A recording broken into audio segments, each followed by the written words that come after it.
In 258, on Essos, another challenge rose to Aegon's reign when 9 outlaws, exiles, pirates, and sellsword captains met in the disputed lands beneath the Tree of Crowns to form an unholy alliance. The Band of 9 swore their oath of mutual aid and support in carving out kingdoms for each of their members. Among them was the last Blackfyre, Maelys the Monstrous, who had command of the Golden Company, and the kingdom they pledged to win for him was the Seven Kingdoms. Prince Duncan, when told of the pact, famously remarked that crowns were being sold 9 a penny. Thereafter, the Band of 9 became known as the Ninepenny Kings in Westeros. It was thought at first that the free cities of Essos would surely bring their power against them and put an end to their pretensions. But nonetheless, preparations were made, should Maelys and his allies turn on the Seven Kingdoms. Yeah, welcome back, my fellow Westorians. That is a great quote to start this fun episode off about Maelys the Monstrous and the Ninepenny Kings and the Band of 9. When Septon Meribald gave his famous Broken Man speech, one of the more memorable and moving passages in the entire series of books, this was the war he was talking of. Of course, he was speaking of war in general, but he himself fought in the War of Ninepenny Kings, and it's the one that he remembers most clearly, most personally. I think it's fair to say Robert's Rebellion was a war that did a lot to define the lives of the men and women who came of age roughly 20 years before A Song of Ice and Fire started. The war that defined their fathers' and mothers' generation, however, if any did, was the War of Ninepenny Kings. Like Robert's Rebellion, there are huge gaps in our knowledge of what actually transpired during it, but we know quite a lot, and the world we're given is so well defined that we can extrapolate quite a bit more, too. Fire and Blood 2 is a long way away. Maybe a long, long way away, but that's when we could expect to fill the rest of those gaps, at least some of them. But there's a good chance we get quite a bit more in detail in The Winds of Winter, too. After all, we have a John Connington as POV, and the Golden Company are heavily involved in the plot, and more. The Dance of the Dragons and the Blackfyre Rebellions are both full of foreshadowing for the plot lines of young Griff and Jon Snow, thus Daenerys as well, and thus Illyrio and Varys and John Connington and Tyrion and so many others. On top of that, Robb's will hangs over the story still, and when that plotline issue was first introduced in A Storm of Swords, it was also the introduction of the Blackfyres. The first mention is by Stannis, i.e. a guy from a house also founded by a particularly prominent Targaryen bastard by the name of Aerys Baratheon. To be clear, elements of the Blackfyres were introduced right away. In A Game of Thrones, we get the story of Aegon the Unworthy, his brother Aemon the Dragon Knight, their sister Nerys, and the dispute over Daeron the Good's parentage. Bloodraven is obviously present from the get-go as well, even if his name isn't. But it wasn't fully fleshed out. The name Blackfyre hadn't been conceived when A Game of Thrones was published. Point being that Blackfyres being tied to Robb's will and young Griff, etc., means that there are still lessons untold from that era that could provide groundwork for A Song of Ice and Fire. Now, after Robb's will and the tie-ins to the earlier plot lines like Aemon the Dragon Knight and Bloodraven, Blackfyre-related history starts popping up semi-regularly, both in A Song of Ice and Fire, such as the possibility young Griff himself is of Blackfyre descent, and or that Illyrio may have Blackfyre the sword itself. The Dance with Dragons has the most Blackfyre stuff of any of the 5 A Song of Ice and Fire novels, and it surrounds plot lines that are yet to be resolved, meaning it's very likely George R. R. Martin will include more Blackfyre lore in The Winds of Winter, not just Fire and Blood 2. If we're right about that, then it's good for us all to be well aware of the most recent Blackfyre activity, which was only, like I said, about 20 years before Robert's Rebellion. Heck, a current POV character slew Maelys the Monstrous in single combat, and all it would take is for that character, Barristan the Bold, to think about that for a few minutes to give us a fantastic mini-story within the greater story. Like 2 paragraphs of memory from Barristan. It would do a lot right there. Other non-POV characters are possibilities too. The Blackfish fought in the War of Ninepenny Kings. For example, Stannis' father, Steffon, died in a shipwreck, but he fought in this war, and his father, meaning Stannis' grandfather, Lord Ormond, was named commander of the Westerosi armies. So when the Blackfyre plot peaks, which might be in The Winds of Winter, we'll know what we're dealing with as well as anyone in this fandom. Many people out there not listening to this episode will read more about Maelys and the other Ninepenny Kings and think, well, that's cool. They'll have a great time with it. That's a credit to George, because even without a deep dive, it's fun. But you'll read it, and it'll hit so much harder, because you'll know so much more. Learning the rest of what there is to know about these characters will pay off. But there are great stories here all on their own as well. Not only do we have a cast of little-known characters that will flesh out, but there's quite a bit of action from familiar characters in their younger days. In addition to Barristan the Bold, the Blackfish, and Stannis' grandsire, Lord Ormond, this episode will include the White Bull, Gerald Hightower, Hoster Tully and his friendship with a certain Lord Baelish, Tywin and Kevin Lannister, the Red Lion Roger of House Rain, Prince Aerys, not so mad back then, Aegon the Unlikely, a.k.a. Egg, Kellon Greyjoy, the father of Balon, Euron, Victarion, and Aeron, and, of course, Septon Maribald. So greetings, everybody. With me, as always, is Ashea, handling all the different tasks behind the scenes. We actually have worked things out so that she can speak during our guest episodes at last. We had to work around some technology. Some of y'all may not be aware that Google Hangouts is no longer a thing, and we've been moving around trying to figure out new setups outside of Google Hangouts, and, well, it hasn't been easy. But also want to welcome, with that in mind, with this technology in mind, all these challenges, our returning guest, Stephen Attewell of Race for the Iron Throne. Welcome back, Stephen. Hey, it's great to be here. Right on. So let's talk about real quickly what you've been up to. It's been a little while since you've been on, and you've probably done, well, I know you've done lots of things since then. So why don't you let everybody know, people who maybe haven't been keeping up as close as they should, or who haven't paid attention in the last week or two, let them know what you're doing. Sure. So most recently, I hit the 50% mark in Storm of Swords. That's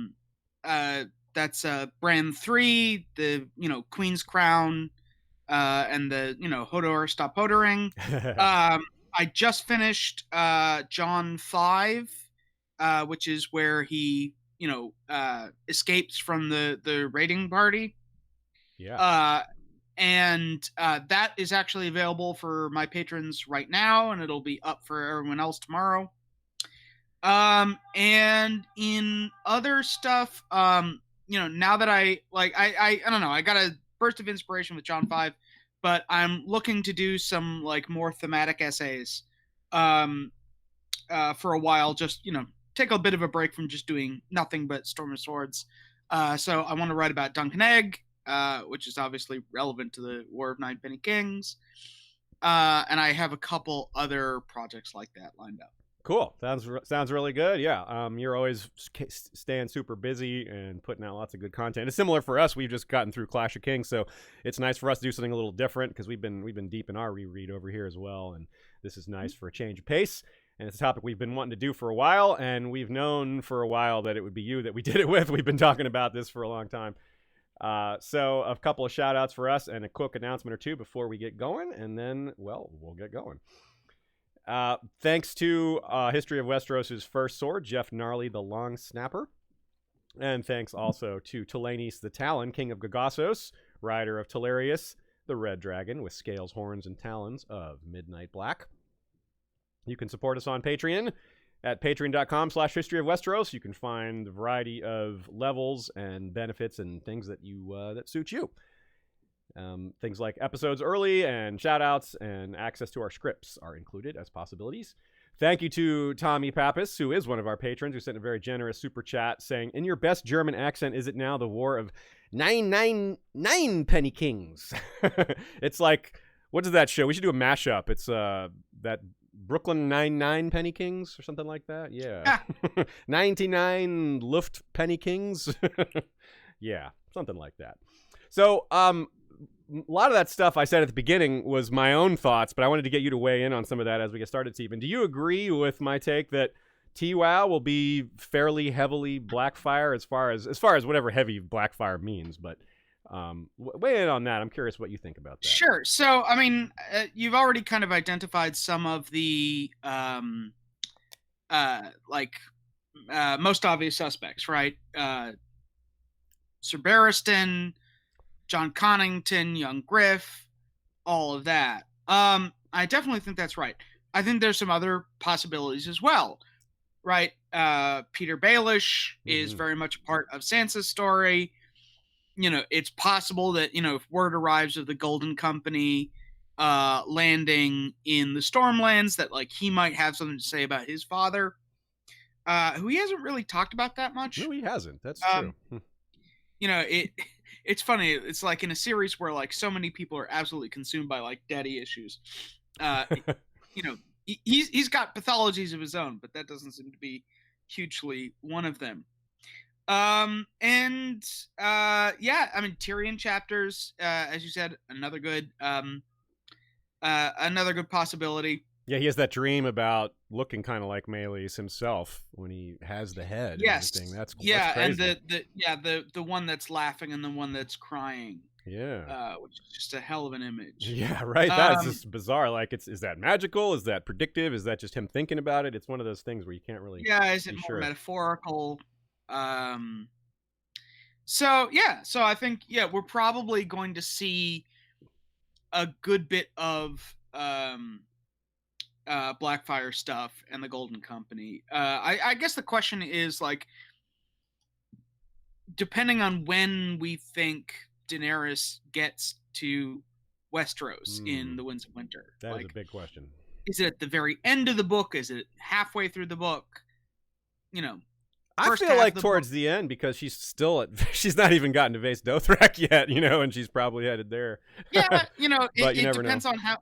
It depends on how many chapters, right? If this is like, because at times we've had like only 4 or 5 Daenerys chapters in a book, and in other times you have more like 13. Mm-hmm. So depending on how many chapters there are to work with, I think that determines how much both sort of screen time and sort of distance she can travel without it seeming like the sort of like late season HBO like Littlefinger Varys, just like, how did he get there so fast? Yeah. Okay, good point. Yeah, so let's say I said at the beginning of this episode, I've been calling it this episode, but as we were working on this, we realized that we have enough material here for 2 episodes. So this is very likely part 1. We'll see how far we get, but I'm expecting this to be 2 episodes. We'll do a lot of setup and talking about the Band of Nine and Maelys, and then what's going on the Westeros side. And by part 2 / the end of part 1, we'll be talking about the war itself, and then we're getting into the aftermath. And the aftermath is really, really huge. It's one of the meatiest parts of this series, because as we alluded to in the beginning, it's a defining moment. So for so many elder characters, and thus their children were also impacted by the law of passing down war from generation to generation, which is a law, right? That is how it works. So let's go into the Band of Ninepenny Kings. Let's get into who these guys were, where they were from, and all that. This first section is called "The Dragon Must Have 2 Heads," and we've got a quote for you. Captain of the Golden Company, named for his grotesquely huge torso and arms, fearsome strength, and savage nature. A second head grew from his neck, no bigger than a fist. He won command of the Golden Company by fighting his cousin, Daemon Blackfyre, for it, killing his cousin's destrier with a single punch, and then twisting Daemon's head until it was torn from his shoulders.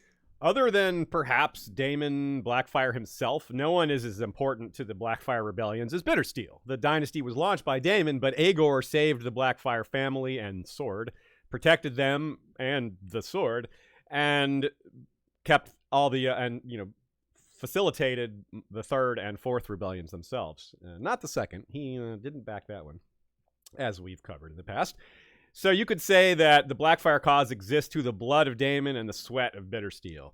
Adding weight to this importance, after Bittersteel's death, which came decades after Daemon's, there were no more Blackfyre rebellions. But the blood of Daemon and the fruits of Bittersteel's labor did not die with either of them.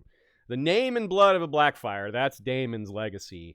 The Golden Company, that's Bittersteel's legacy. And with both of those things, Maelys, well, he's not the kind of character you would expect to combine those legacies, but he's never on screen, but his skulls are. Quote.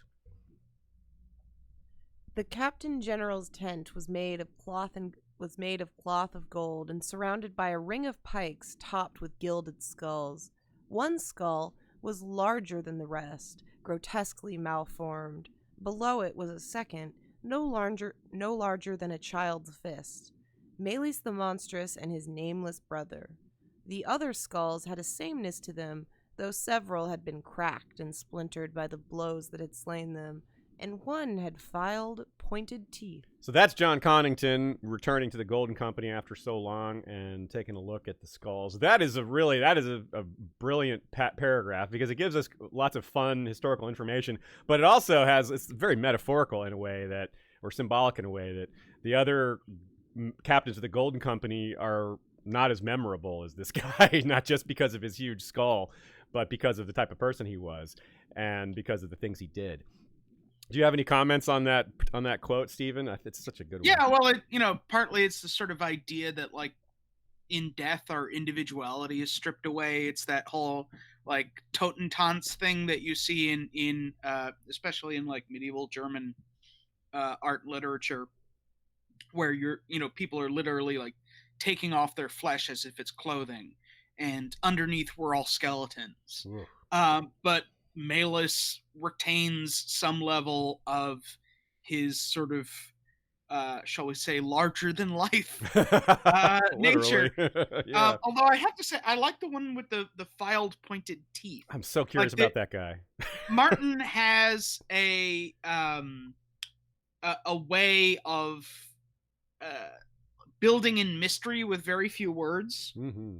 And that's a great example. I think, is it the Jogos Nye that file their teeth, or there's some group in Essos that do? I think you might be right, but I did not look that up. That's a good question. But it definitely suggests that this legacy of, because you normally think, right, in all the rest of the series, heads on pikes is what you do to your enemy.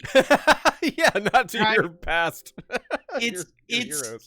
Here it's like transformed into this like honor, this funeral honor. And of course, it is that started with Bittersteel. He commanded that this be done, in part because he sort of wanted to see victory in, even in death.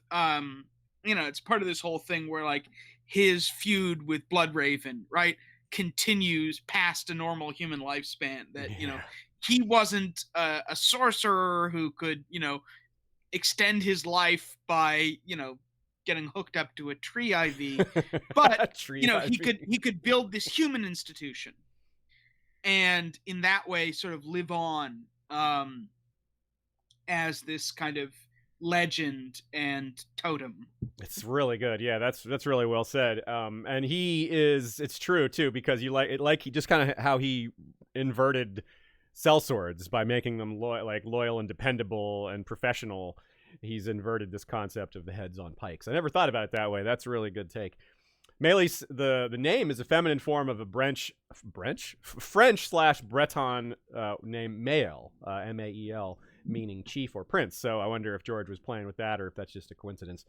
Now, I think there's some very clear comparisons to Gregor/Maegor here. Now, Gregor and Maegor have a lot of comparisons to each other. So this guy is kind of like part of that triumvirate of type of characters like this. He has Maegor's sort of similar heritage and upbringing, and Gregor's more of Gregor's deformed size. He's not as big as Gregor, but instead of the nasty headaches, he has a second head.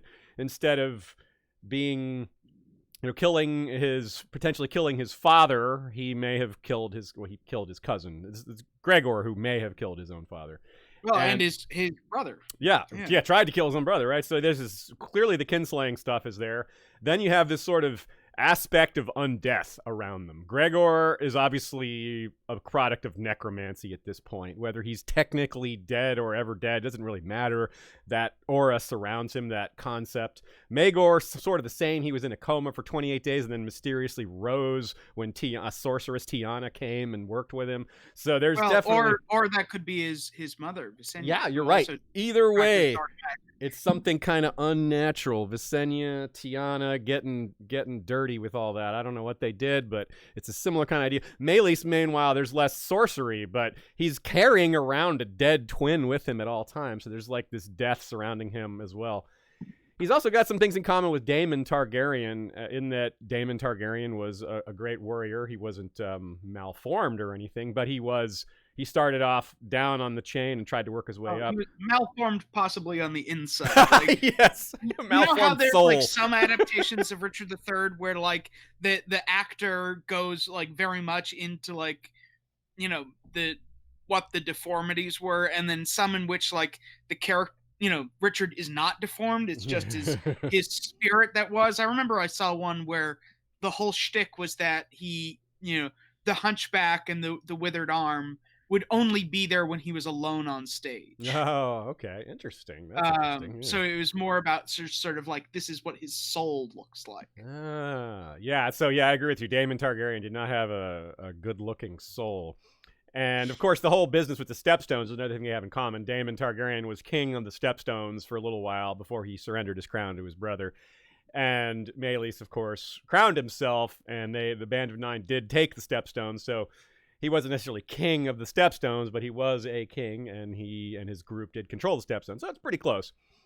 And I wonder, it's just as a quick aside, what type of king Maelys might have been. I kind of think of it was probably would have been a bit like Maegor, very, very warlike, very trying to be an alpha male about everything, not having much, not having a gentle touch on anything, just being blunt and aggressive about. Yeah, I things. imagine he would have probably spent his entire reign like putting down rebellion. Yeah, like that's if he got himself onto the Iron Throne. It's just, you know, by that point, I think, you know, things that had divided or diverged too much between the Blackfyre exiles and sort of mainstream Westerosi society. You know what? Once occurring to me just now, a comparison that might just be random, maybe something that George was thinking of, was the Roman Emperor Maximinus Thrax, who I'm not sure if you might be familiar with him. He was elected by his. He was a soldier, kind of elected by the rest of the legion he was part of, and they just named him emperor. And he was a big, huge warrior that ruled kind of like what we're describing. He tried to rule the empire like a soldier, and that just did not work. Interesting name too, right? Maximinus Thrax, like 7 foot tall, badass Roman legionary. like yeah, I'm gonna read about that guy. So let's move on though. Speaking of Blackfyre the sword, this is what's interesting is how it's not mentioned at all as part of this saga of the Ninepenny Kings, and we're really just left to wonder. It seems like it might have been lost to the Blackfyres back all the way back in the third Blackfyre Rebellion, or maybe I have a small headcanon that it could have been destroyed at Summerhall. Not too likely, but and we have this evidence that Illyrio still has it, right? Yeah, I mean, you know, my guess is that probably, you know, it may have been lost many times because, you know, after the third, right, Bittersteel gets captured and then escapes because he has friends at court. And that would make sense that, like, if they captured it, because, you know, it seems fairly clear that Haegon Blackfyre died after having surrendered. Yes. And, you know, if that's the case, then, you know, his sword would have fallen to the Targaryens, but I could see it disappearing along with Bittersteel. Yeah. But then they might have lost it again in the fourth, because, again, that is a case where a Blackfyre king dies on Westerosi soil. Yeah. And what becomes of his arms and armor. And of course, Bittersteel did escape that one too, the fourth. So there's, you know, maybe just like he escaped the first and took Blackfyre, it's possible that's what happened in the fourth. Of course, then the question is, how did he get it back? And well, there's been the World of Ice and Fire gave us a theory as to how Illyrio got his dragon eggs, which was, and of course I'm not referring to Alyssa Farman, that's a theory going back even farther. I'm referring to the little note in the World of Ice and Fire that even Aerys had eggs. Aerys the second, that is, and thus it would be very easy for Varys to abscond with a few eggs and hand them over to Illyrio, who then gives them to Daenerys. Why not steal the Targaryen sword in the chaos as well of all that? And that could be how Illyrio still has it, or got it back, as you say. Maybe he didn't have it, then got it back. That would fit the whole Varys model of, like, stealing stuff and then selling it back to people. Right on. Yeah. It Like, does. I mean, arguably the whole project has been from the beginning to like steal the Targaryen dynasty and then sell it back to Westeros. Yes. So like having the sword Blackfyre be part of that would kind of fit the model. Right on. Yeah, that's very true. So let's talk about this then. Bittersteel didn't back Daemon in the second rebellion, as we know. Rebellion in quotes there. And it seems this was due to concerns over his personality and or capabilities. He did quite famously back Haegon in the third, and then Daemon the third in the fourth rebellion. That's a little bit of a confusing sentence. So 2 questions. Who succeeded Bittersteel after his death in 241? And what did everyone, Aegor, his predecessor, and the rest think of Maelys when he was born? So I'm going to let Stephen weigh in, but real first, a little context first. Maelys died in 260, and Bittersteel died in 241, so only 19 years before. Thus, their lives very likely overlapped, maybe not by much, maybe only a couple years. But Maelys was a huge man, and huge people generally get most of their genetic hugeness early on. He probably ascended quickly. He was probably a really good warrior really fast, just like Gregor and Sandor and these other big dudes. If he didn't, then it gets even more interesting, because then we're looking at a scenario where Bittersteel knew Maelys when he was 8 or 9, maybe even 10 to 12, if not older. So Sandor killed his first man at age 12. So there's certainly precedent for 12-year-olds who were warriors. Like there's a story about a 12-year-old warrior who joined the infamous Yams Vikings, who were like a Viking mercenary company in the 9th century. And this guy, to get in this company, you had to fight one of the existing warriors, and this 12-year-old won his way in. And so this isn't even, a fantasy thing necessarily. And of course, we know about, if y'all are familiar with the Janissaries, who were slave soldiers raised from birth. That's pretty similar to the Unsullied. So we have things like this out there. So anyway, Stephen, let me get your thoughts on that. Whether you think Maelys and Aegor's lives overlapped, and what things like what people would have thought about this kid. Well, I mean, it's interesting because to me the question comes back to the changing mechanism for leadership of the Golden Company. Yeah. Right. For most of its history, it seems to have been elected, right, the captain to become captain general. The only example we have of a challenge so far is Maelys. Yeah. And Maelys was like he was not an equal challenger. It was his cousin who had the command, and then he was the challenger. So, part of me wonders, like, was this to use a slightly odd historical analogy, but like, Lenin on his deathbed, trying, arguing that, don't pick Stalin, I don't like him. And, when the, decision is like, what's going to happen to the next generation? Did Bittersteel have a will? Did he name a successor? Was there an election? If so, probably Maelys lost that election, because I imagine it was one of these scenarios where, he was known for having this kind of like dark charisma, right? He brings other people in to work with him. But the fact that he wasn't the first choice, right? The fact that he had to, engage in this kind of like almost Conan-esque, act of kinslaying, right? Killing a horse by punching it in the head. That suggests a situation where like his strength and ferocity was known, but his character was feared. So, but this is sort of largely speculation. The only thing that we know is that like whatever the situation was, he clearly wasn't the first choice, because he had to fight that duel in order to get the Golden Company, in order to get everything else. Yeah. What do you think about his look, apart from the obvious 2-head, the strange second head coming out of his neck? Do you think he had the silver hair and purple eyes? So, in every other instance where, like heavy Targaryen deformity has come up, it's always been in the context of inbreeding. Yeah. And, one of the things that, seems to have come up is the fact that, like, the Blackfyres, prided themselves on the fact that, Daemon had more Targaryen blood than Daeron did. That's true, and yeah. that he didn't marry a Martell, he married someone who also had the blood of Old Valyria. So I can imagine them adopting a more strict version of, like, this, incestuous marriage in order to maintain that Targaryen Valyrian heritage. That's a good to point. say we are the true Targaryens, not these, not Baelor Breakspear and all of these people who don't look like Targaryens.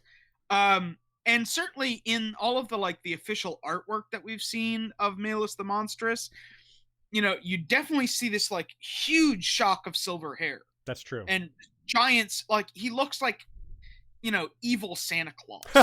Yes.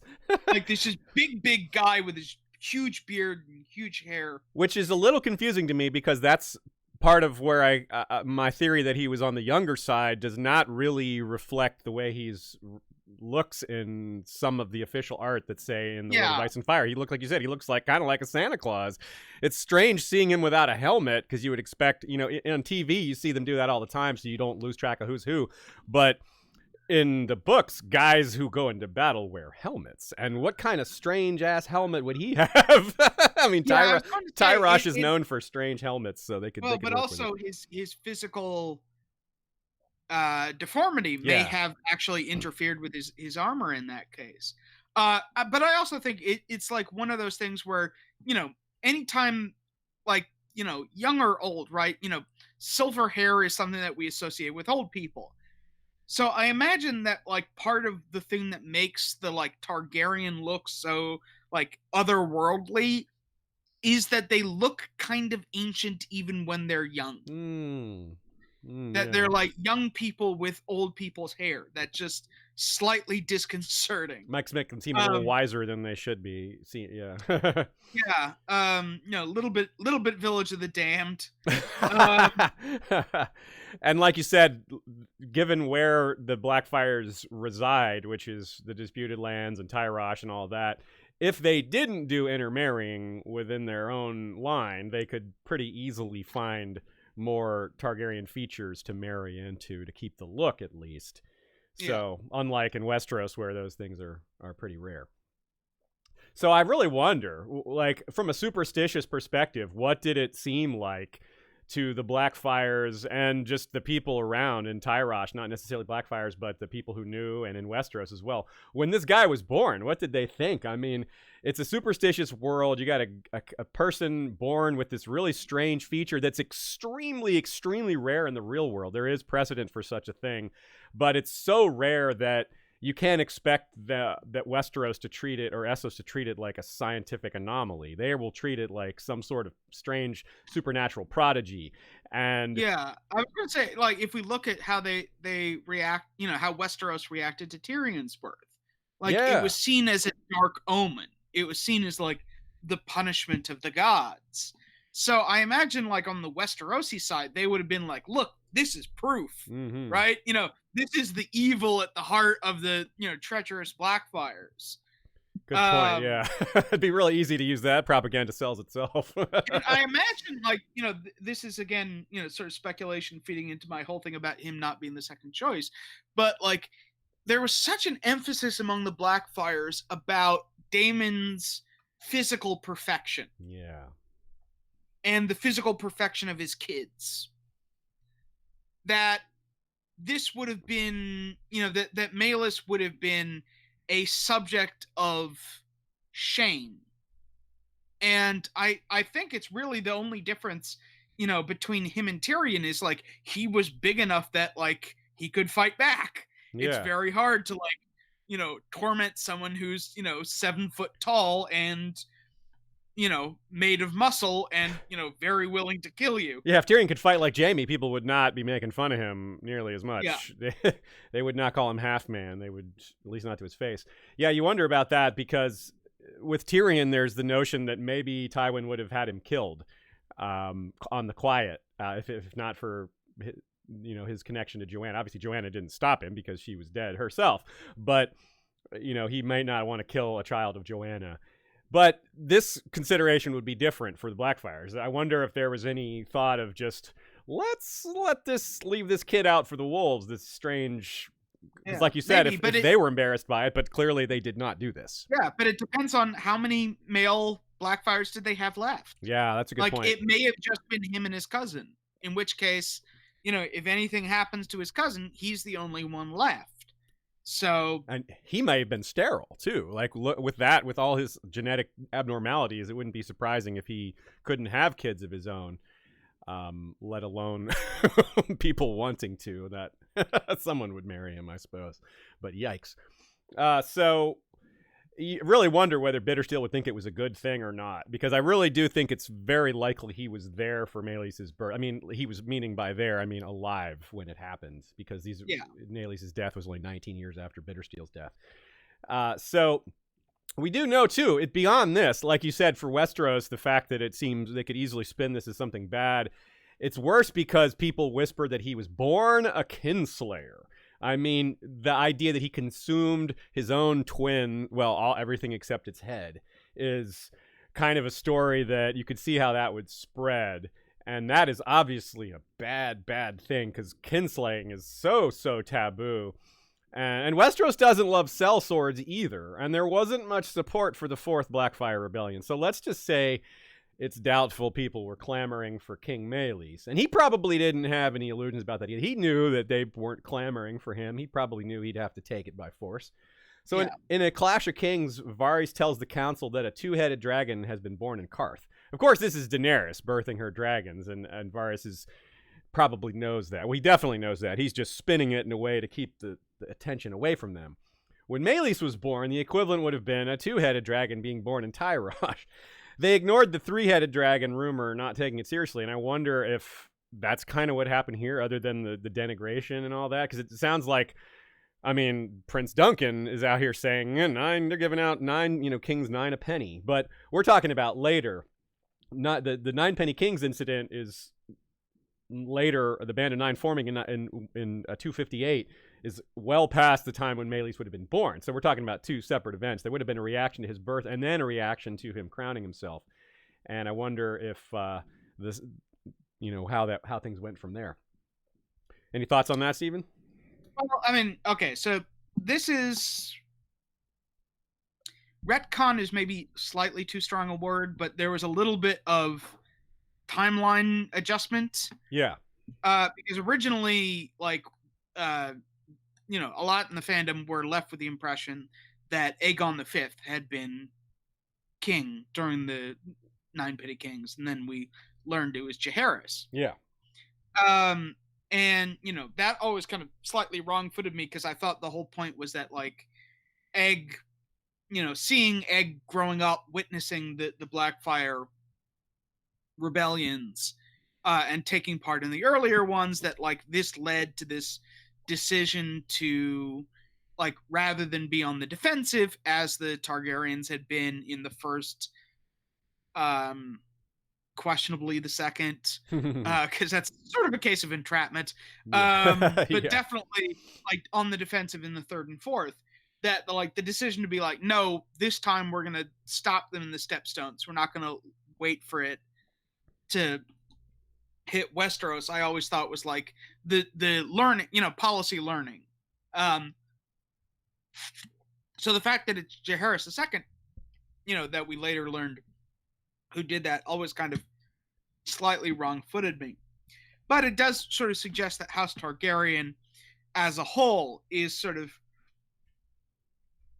trying to be more decisive about this crisis, trying to put it to bed once and for all after, at this point, a generation of turmoil.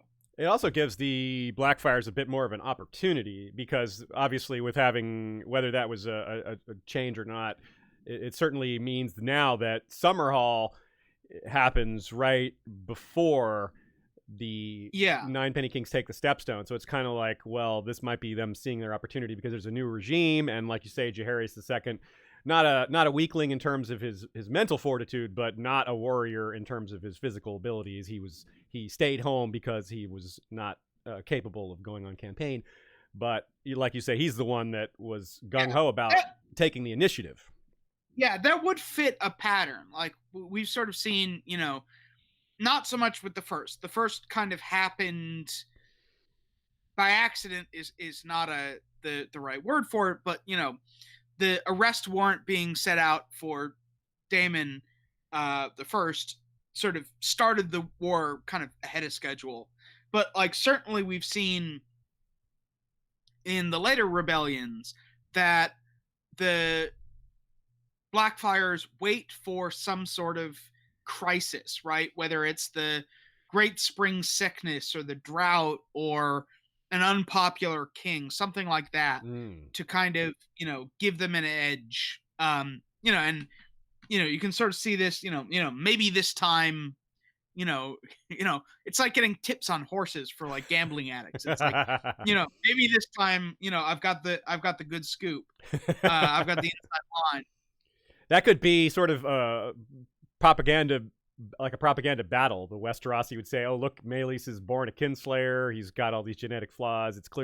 He's clearly a bad omen for the Blackfyres." And then they could turn around and say, "Oh yeah, well look at Summerhall. What does that say? What does that say about ominousness, y'all?" Well, and kinslaying. Yeah, and kinslaying. You just killed your own dynasty there, Aegon. So yeah, that's a pretty tough one. That's a tough sell. You can see that the propaganda battles being pretty fierce on that side.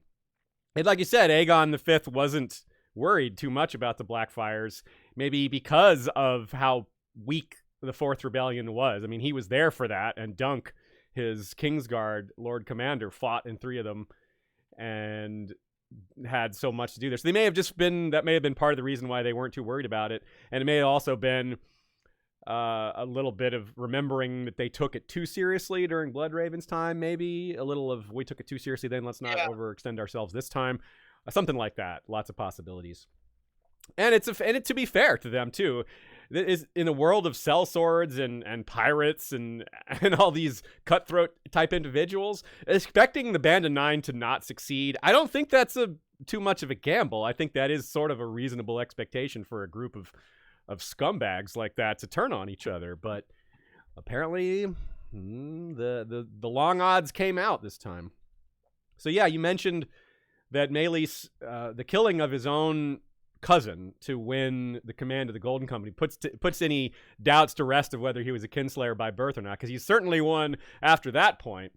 And also, as you said, the nomination process may have changed for the Golden Company. That's really interesting, whether this was a one-time thing where Maelys was like, look, you're a coward if you refuse to fight me, or if this was just something that they were trying to establish, like maybe a lot of the other sellswords thought it was a good policy to have the strongest lead them.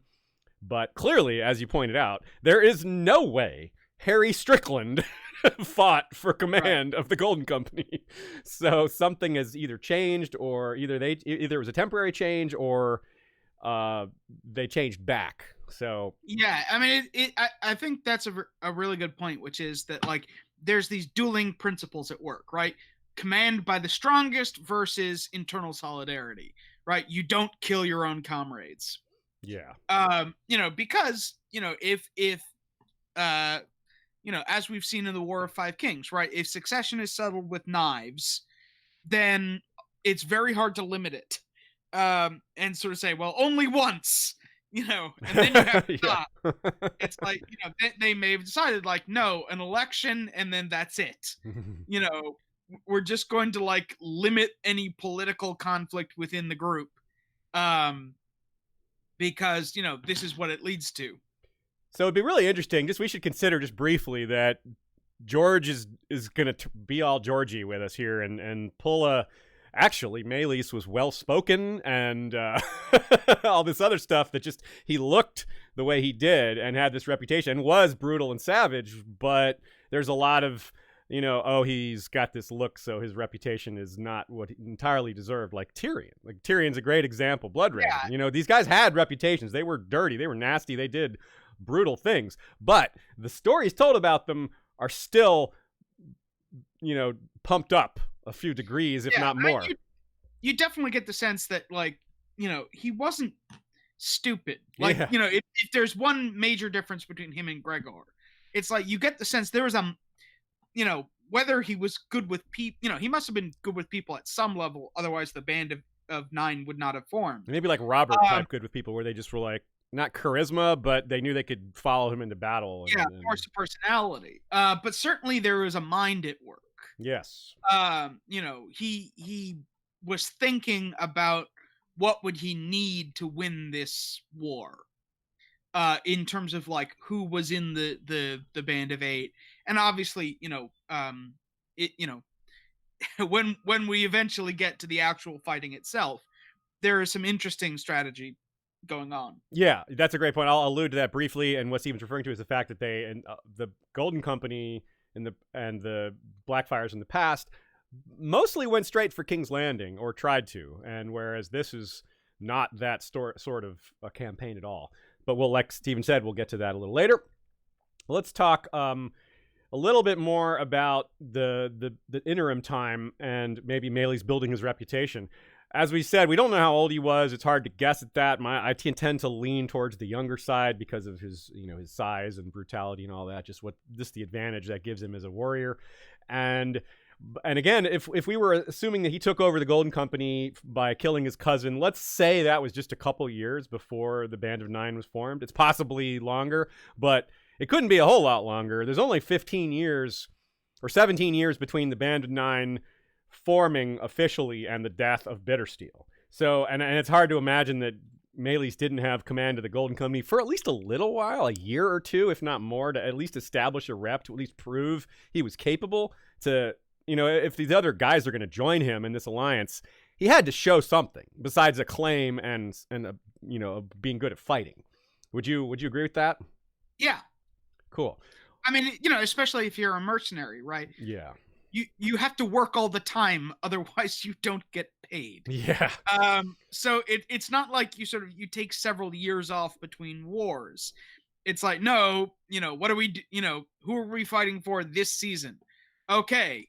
Let's go there and fight. So I imagine, he would have had, at least a few campaigning years under his belt by the time, if not, why would anyone, agree to not just sort of work with him, but like take this huge gamble? Yeah, backing him for an invasion of Westeros. I mean, that is huge. Like, the only time that's been done was with Aegon the Conqueror and dragons. I mean, this is a major, major undertaking. So yeah, you got to really people really got to have confidence in you. That's why I entertain the notion that he was actually somehow like good at speaking or anything like that. Imagine him being the son of the Aerys that was killed by Bloodraven, the one who tried to convince the Seven Kingdoms to give him the crown.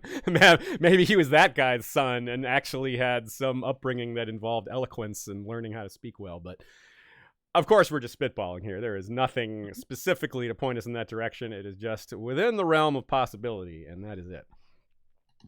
So let's talk about some of the other 8 members of the band. Actually, let's not do that real quick. Let's talk about a few questions that let's handle a few Q&A stuff here. Oh my goodness. Look what is said in the Q&A. I just scrolled to our QA section here, Steven. Chloe, Ketchum, and Emmett have gotten engaged. Yes, I just saw that. I took a second to wish them well on Twitter. That is awesome. Well, congrats to Emmett Booth of Notacast and Chloe of Girls Gone Canon and Drunk ASOIF History, who are also our friends. We've hung out many times. That is awesome. Yeah, let's also... I'm not unmuted. Can we also chalk this up to a win for Ice and Fire Con? Yes, Ice and Fire Con. Sean and Rita also met there, and they're also engaged. Yes. So, if you're looking for your nerdy love interest, come to Ice and Fire Con. It's my new ad for it. That's a good ad for it. That is a very good salesmanship job there. And yeah, Chloe is in charge of the marketing, so now she knows to be like, I found my fiance. So yeah, if you are interested in going to Ice and Fire Con, here's the sales pitch too. You can get $5 off your ticket by using the code HISTORY on your ticket price. Go to iceandfirecon.com and go to the store. and see us there. So, well, that was a fun little distraction. That was really cool. But let's go to the questions that are on topic here. From Pat Doherty, who made this shirt, Bloodraven Shot First, that I'm wearing. He is very much a fan of the Black Dragon side of things. So he wants to know if Maelys's condition says anything about the Black Flame theories. Now, before you answer, Stephen, I'll explain real quickly for those of us who don't know what Black Flame means.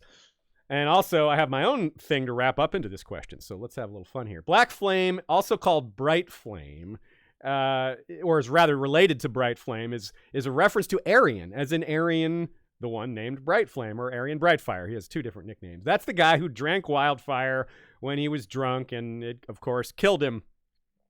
He had spent some time in the Free Cities, in particular Lys. He was, of course, sent there on exile after the Hedge Knight.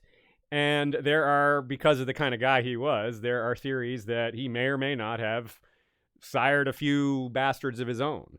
And if those bastards were out there, they may have they either may have become someone important or become part of the Golden Company, been scooped up by these dynastic agents wanting to grab that bloodline. And thus, you get the combination of Blackfyre and Bright Flame in the name Black Flame. So that's just a fan-made name, of course. But I wonder, so we should consider all that in light of this, whether because you brought this up, Stephen, the idea that they may have been trying to play like the Targaryens and keep their dynasty pure, in a sense. If there was some Targaryen blood out there, they may have tried to abscond with it. In this case, I don't think so. Okay. Because the way that World of Ice and Fire talks about Aerion Bright Flame's actions during the Third Rebellion, they would not be a fan of his, would they? Yeah, I mean, I get the sense that, like, if he didn't personally wield the knife to kill Haegon, then he was very much involved in that. So, that's always kind of been my problem with this particular theory, is just that, like, no, like, if the Golden Company don't like Targaryens, they especially aren't going to like this asshole. Yeah. That is very true. So, but the other thing I wanted to work into this is the idea of the kind of parallel concept of Maelys's interesting, unusual deformity in light of the deformities that have occurred, mutations that occurred in the Targaryen line. Of course, I refer to Rhaego and Maegor's many strange progeny, and then the example of little Visenya, Rhaenyra's kid. And I wonder if that's sort of a thematic parallel. Do you think there's anything to that, Stephen? Yeah, well, it's a little unclear because, I don't think, like, George is getting out of Punnett Square. Like, no. out, the genetic load or any of this. It's more that just, like, you get the sense that, like, Targaryen deformity is more about, like, the spirit within. Yeah. Right? That, people of bad character, it comes out in. So, that may be what's going on with Maelys, that, like, and this is why I made the comparison to Richard III, is because Thomas More wrote a book about Richard in which he argued that, like, Richard was born sinful. Yes. He was born a murderer, right? Even before he ever killed anybody. And you sort of get that idea with Maelys, that, like, he was born, having already in some sense committed, the most sort of, primal of sins. Yeah, certain aspects of his personality were defined for him when he was still a baby, without actually earning or deserving them. Yeah. Yep, that's very true. So, that's an interesting point about the particular Targaryens that have had these issues with their children. And, of course, bringing up Daenerys in that light is a touchy subject, but no doubt that it's a possibility. And it also brings us another parallel, which is that if Maegor was very clearly sterile, or near sort of sterile, pseudo-sterile, and Daenerys now is told she can't bear kids, and now we have this same thing, the idea that maybe Maelys couldn't have kids because of, well, people with lots of mutations like that are often sterile. That's just the way the world seems to work, genetics and biology. But so that's just, maybe some thematic ties together there. Speaking of the genetics here, or not genetics, but more of lineage, a couple questions from Matt Rees. He says, I would like to know who was Daemon III's father and who was Maelys's father from Daemon I's 5 surviving sons. Any guesses? And, well, I think that, hey, I wonder about this. It's tough because I wonder Haegon, when it was killed after he surrendered, after he yielded, you wonder if he had kids before, whether he had. I kind of guess there's a decent chance he did, because it's pretty normal before a king goes off to war to sire an heir and to kind of take care of that. Daemon III is listed as Haegon's eldest son. Right. So that means that he had at least 2. Yes. He probably didn't name them both Daemon, so it's unlikely the second one was this cousin Daemon that Bittersteel, or that Maelys killed for command of the Golden Company. So there's a lot of possibilities. It is difficult to track these possibilities down because there are so many. There's 7 Blackfyre sons from Daemon, and and we know there's the whole business with like Aerys Blackfyre technically jumping the Blackfyre line. Yes, that's true. When he put himself forward at the Great Council of 233. Which fits in really interestingly with my little Aenys is the father of Maegor theory, or Maelys theory, because if he kind of figured his father had already done that, he's like, well, I deserve this. My father already took the front spot. I don't know. That's a little bit of a stretch, but it fits anyway. Yeah, it's just, I mean, the truth is just like the House Blackfyre family tree is just riddled with unknowns. Yeah, really, really unknown. I think like just a couple more, like 1 or 2 firm dates would do a lot for us. Because the extrapolations were kind of stuck, but like 1 or 2 firm dates would enable us to extrapolate a lot more, I think, or at least or it could just spin us out of control and give us even more possibilities. You never know. So Matt Rees also asks, maybe after Bittersteel, leadership might have devolved to whomever was the Blackfyre pretender. Then after Maelys, they went to election. Yeah, that's entirely possible, that because Bittersteel had such a tight grip on it for so long that after him, maybe he didn't do a great job of naming a successor to his own. That is an interesting thing because Bittersteel was so involved in. He really was the sort of Blackfyre kingmaker. Yeah, and he didn't die suddenly, right? He died. We know on his deathbed, he commanded them to do that stuff with his skull. So he had a chance to name a successor. And, he was very clearly saying, like, okay, no, not Daemon II. I want Haegon instead. So he was very much like, he was not sort of faithfully following any line of, succession. He was sort of saying who I think is the best person for the job. So, an interesting possibility. Did he name a claimant? What happened after he died? Was there any info?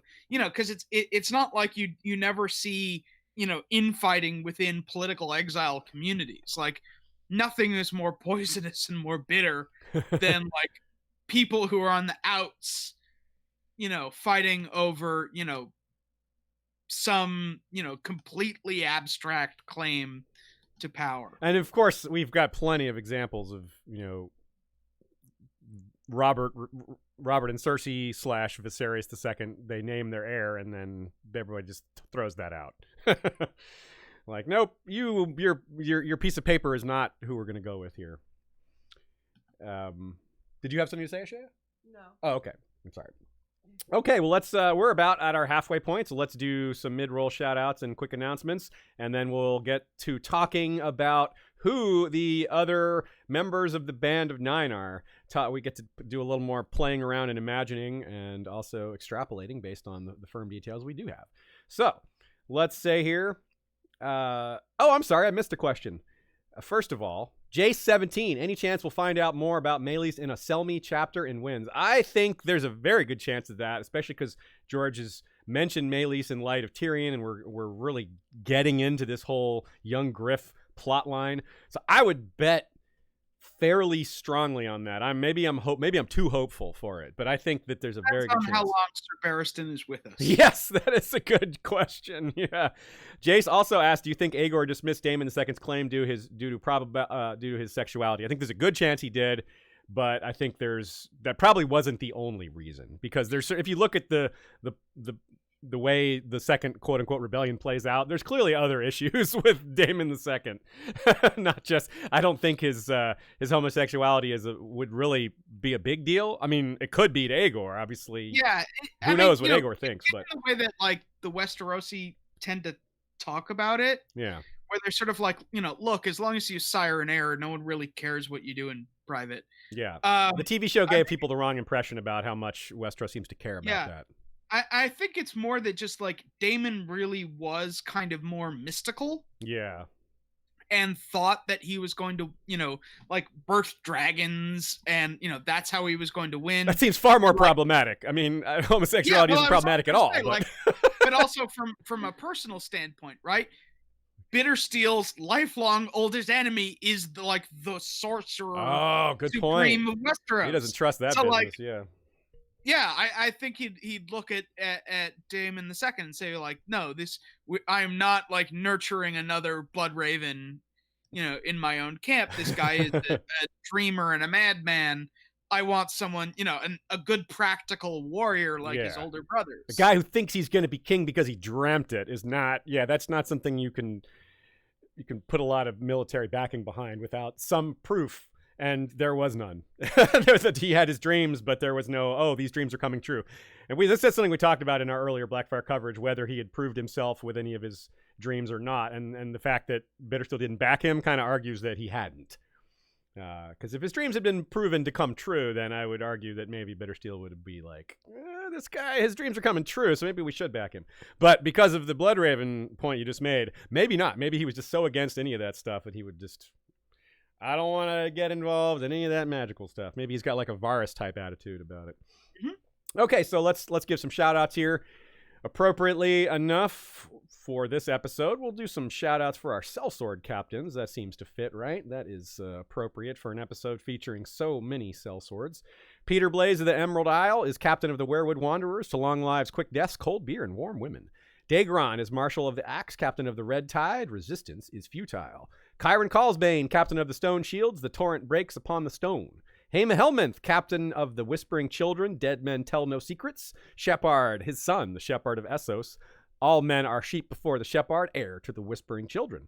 Lady Lajara Dajo is the Iron Lily, master archer. Castellan of the Summer Island Keep, Arboreal Point. Captain of the all-female Wailing Widows, women and children first. Cody the Crimson is Bastard of Bracken, captain of the Red Waste Exiles and recruiter of the Free Folk. Cameron is the Hammer of Hornwood, captain of the English Lions. Their motto, honor is the reward of virtue. Lord Brandon Brewer of Castle Blackroon is captain of the Shadow Wolves. Their motto, our steel is cold, our vengeance colder. Black Alex Sand is the Bastard of Spears and leader of the Bermuda Vanguard. Bittersteel is captain general of the Golden Company. Beneath the gold, the Bittersteel, and our word is good as gold. They get two mottos. That's how cool they are. Also want to give shout outs to our Queens of Love and Beauty. I'm determined to get it right this time. From the depths of Fleabottom, Lord Ken of House Hammer is declared for Queen Carrie, Fire of the North, who recovered Dark Sister from beyond the wall.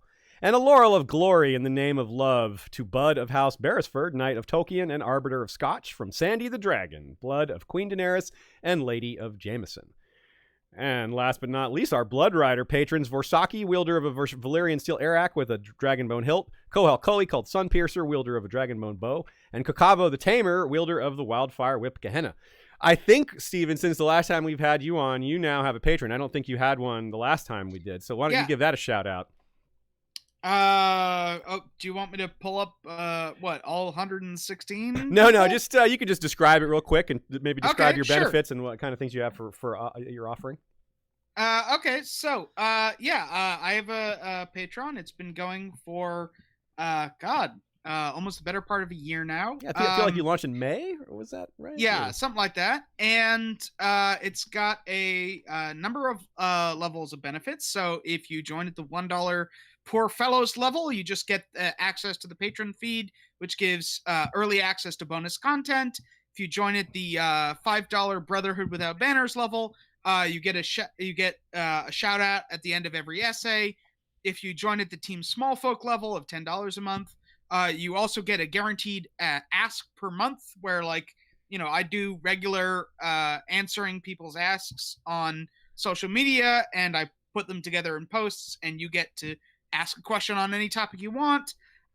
If you join at the small council level of $25 or more a month, you can suggest topics for future historical analysis essay sections, because every time I write about a chapter, I come up with a historical topic. Of course. And I know the feeling. Yeah, and then my secret inner council at $50 or more a month is privy to all of my schemes and machinations, including to, when I eventually get round to it, early access to my first original novel. Oh, you're writing a novel. I will be doing. I'm currently in the research project. Oh, very cool. Phase of the project. Do you want to give a little teaser about what it's about, or is it not ready for that? Sure. It's going to be set in Renaissance Bruges, and it's about a sort of a fantasy version of Renaissance Bruges. Basically, an Italian mercenary comes to Bruges and tries to make his fortune. Cool. Sounds great. I will definitely read that. That sounds right up my alley. Yes, I just have to write it. Yeah. My plan at the moment is to, because at the moment I've got this 20-page planning document, and I'm using Zotero for all of my research, but I'm going to do basically NaNoWriMo this coming year. Nice. And just try to bang out a first draft. Very cool. Well, good luck with that. That sounds excellent. I hope you thank you make great progress this year. Let's get back to it. The other 8 members of the Band of 9, I don't know if we've mentioned any of them by name yet. We'll start off by a quick primer. You sometimes see the word sellsword company, you sometimes see the word free company. As best as I can tell, that's the same thing. Do you interpret that differently? Do you know otherwise? So the free companies, I think, let me just remind myself, are specifically the ones in Essos. Okay. And they emerge out of the free cities. Okay. So I think it's just a contraction, right? Free cities company into free companies. That makes sense. But I think the difference is basically they're not individual mercenaries, right? And they're not these sort of temporary, clumping together of broken men or bandits or whatever. They are these permanent or not permanent, but these long-lasting institutions that have these charters, and they sign contracts with city-states, that are more based on these historical, capital C mercenary companies. I thought maybe it had something to do with the type of commitment they made to the company, but apparently I was wrong. I thought maybe, for example, certain companies just sign a contract, and if you leave, they'll cut your foot off or something. But that may have to do with it, or it could be another possibility is that free company, i.e., free of political influence, right? They don't belong to a given state. They are not subjects of any one city, or in the case of Westerosi mercenaries, right? Subjects of a king. The Golden Company is a law unto itself. Right on. Okay. Yeah, that makes a lot of sense.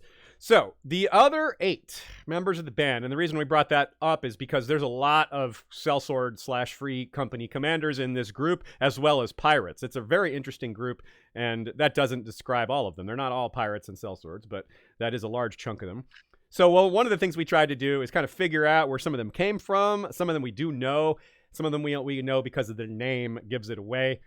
We're wondering things and we also wonder what they expected. What is their reward? As in, the goal of the Band of 9 was to carve out kingdoms for each other. And, no one could possibly have gotten a kingdom as large as the one Maelys wanted. Nothing else was on the board as a prize as large as Westeros. So, one of them was Alico Adaris. We'll talk about him in a minute in more detail. But he wanted Tyrosh, and he got it. But the rest of the band, it's not clear both what they wanted and whether or not any of them got it, because, probably they didn't get it. The only other place they conquered was the Disputed Lands. which may have been what one of them wanted for his own territory or hers. But anyway, so we're wondering if any of them maybe wanted Bravos or Pentos. I mean, that kind of thing we see.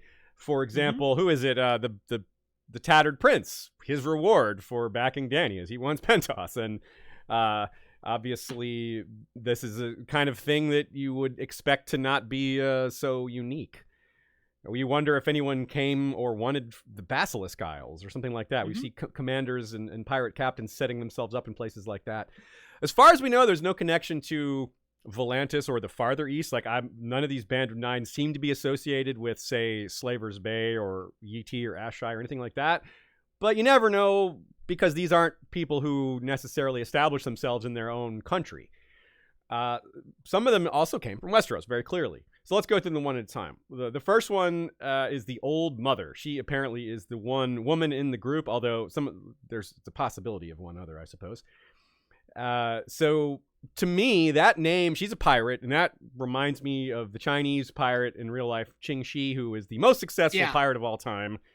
But that is literally, and just like Qing Shi, we get very little about the Old Mother. Like, real sources tell us very little about Qing Shi, even though she was only like 200 years ago. But the Old Mother, I don't know. What do you, any thoughts on the Old Mother? No, I mean, pirate suggests, so probably somewhere coastal, right? Yeah. Unlikely to be one of the Yogosnai, even though they are matriarchs.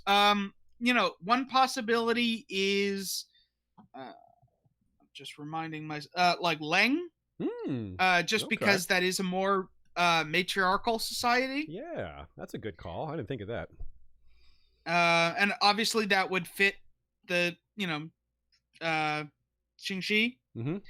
Right, more eastern than the rest. Yeah. But we, again, we're working with scraps here. Total scrap. Yeah, Qing Shi inherited her. Basically, kind of her husband was the pirate lord, and when he died, she took over, and which is unusual that someone else didn't step up or attack her, or if they did, she defeated them. So it's not to say that's how this woman rose through the ranks. It could be she did it on her own, but it is unusual to see a woman rise so high amongst a very male-dominated profession of piracy. There's all sorts of superstitions about women being on board, things like that, some of which probably exist in Essos and Westeros as well as in the real world. They're not so prominent nowadays, but they were back in the day on our planet. But like Steven says, there's not a whole lot we can say here that isn't just guesswork. Samaro-san is another pirate lord. We can say more about him because that name is very familiar, isn't it? Yeah, we know the Sons. Yep. So this is Salador's family. We also know of a Sathos-san, and this is why I brought up the Basilisk Isles, because Sathos-san was king of the Basilisk Isles, and he was active not too long before this. I mean, it could have been as much as 200 years before, but we're not talking like many, many hundreds of years ago. And it seems like Samaro-san was defeated in the Stepstones by Maegor the Cruel and Aethan Velaryon and some of these other guys. So there's some chance that this is what Samaro-san wanted, was either the Basilisk Isles or the Stepstones. What do you think about, or Lys possibly, because that's where they come from. What do you think about Samaro? So, one thing that's interesting about Samaro-san is his nickname. That separates him out a little bit from the rest of his family. He called himself the Last Valyrian. Right? That's interesting. And, you mentioned that like none of these people seem to have come from Volantis. It's possible he wanted Volantis. Ooh, Last Valyrian? Because the Volantines like see themselves and talk about themselves as like the most Volantine of Valyrian of Valyrians. Yes. So it's possible that like Samaro-san, if he thought of himself as like more Valyrian than anyone else, would have been like, great, I'll take that. Right? I can live inside the Black Walls. I can, rule this enormous empire. And, that's, you can't rule Valyria itself unless you want to die by, horrible worm things and demons. But, closest thing, right? Yeah, definitely. That's a great guess. Yeah, I like that. The whole Last Valyrian title is very evocative, and you wonder, because it's like, well, yeah, Salador is not calling himself anything like that. He doesn't really refer to himself or that aspect of his heritage much at all. It's inferred. We learn well after A Clash of Kings, I think, that about the Lyseni connection. I think it's maybe although he very does briefly call referred himself to. Prince of the Narrow Sea. That's true. That's so true. there is this like tendency among the San family to like, hunger for royal title. Yeah. You wonder, because Salador is still out there. I mean, he's currently not associated with any of the major factions. He is a faction of his own right now. That's probably not going to maintain. He'll probably take a side again, and there's an opportunity for him to maybe mention more about his family or anything like that. So I'm hoping that Salador drops a few paragraphs about his own family now that George has expanded on them so much, because this was not the kind of expansion on a family that we expected. There's so many Sans have popped up over all over the extra secondary sources here. It's pretty fun. Let's talk about Jobar Jacqua, which is almost certainly not how to pronounce it, but whatever.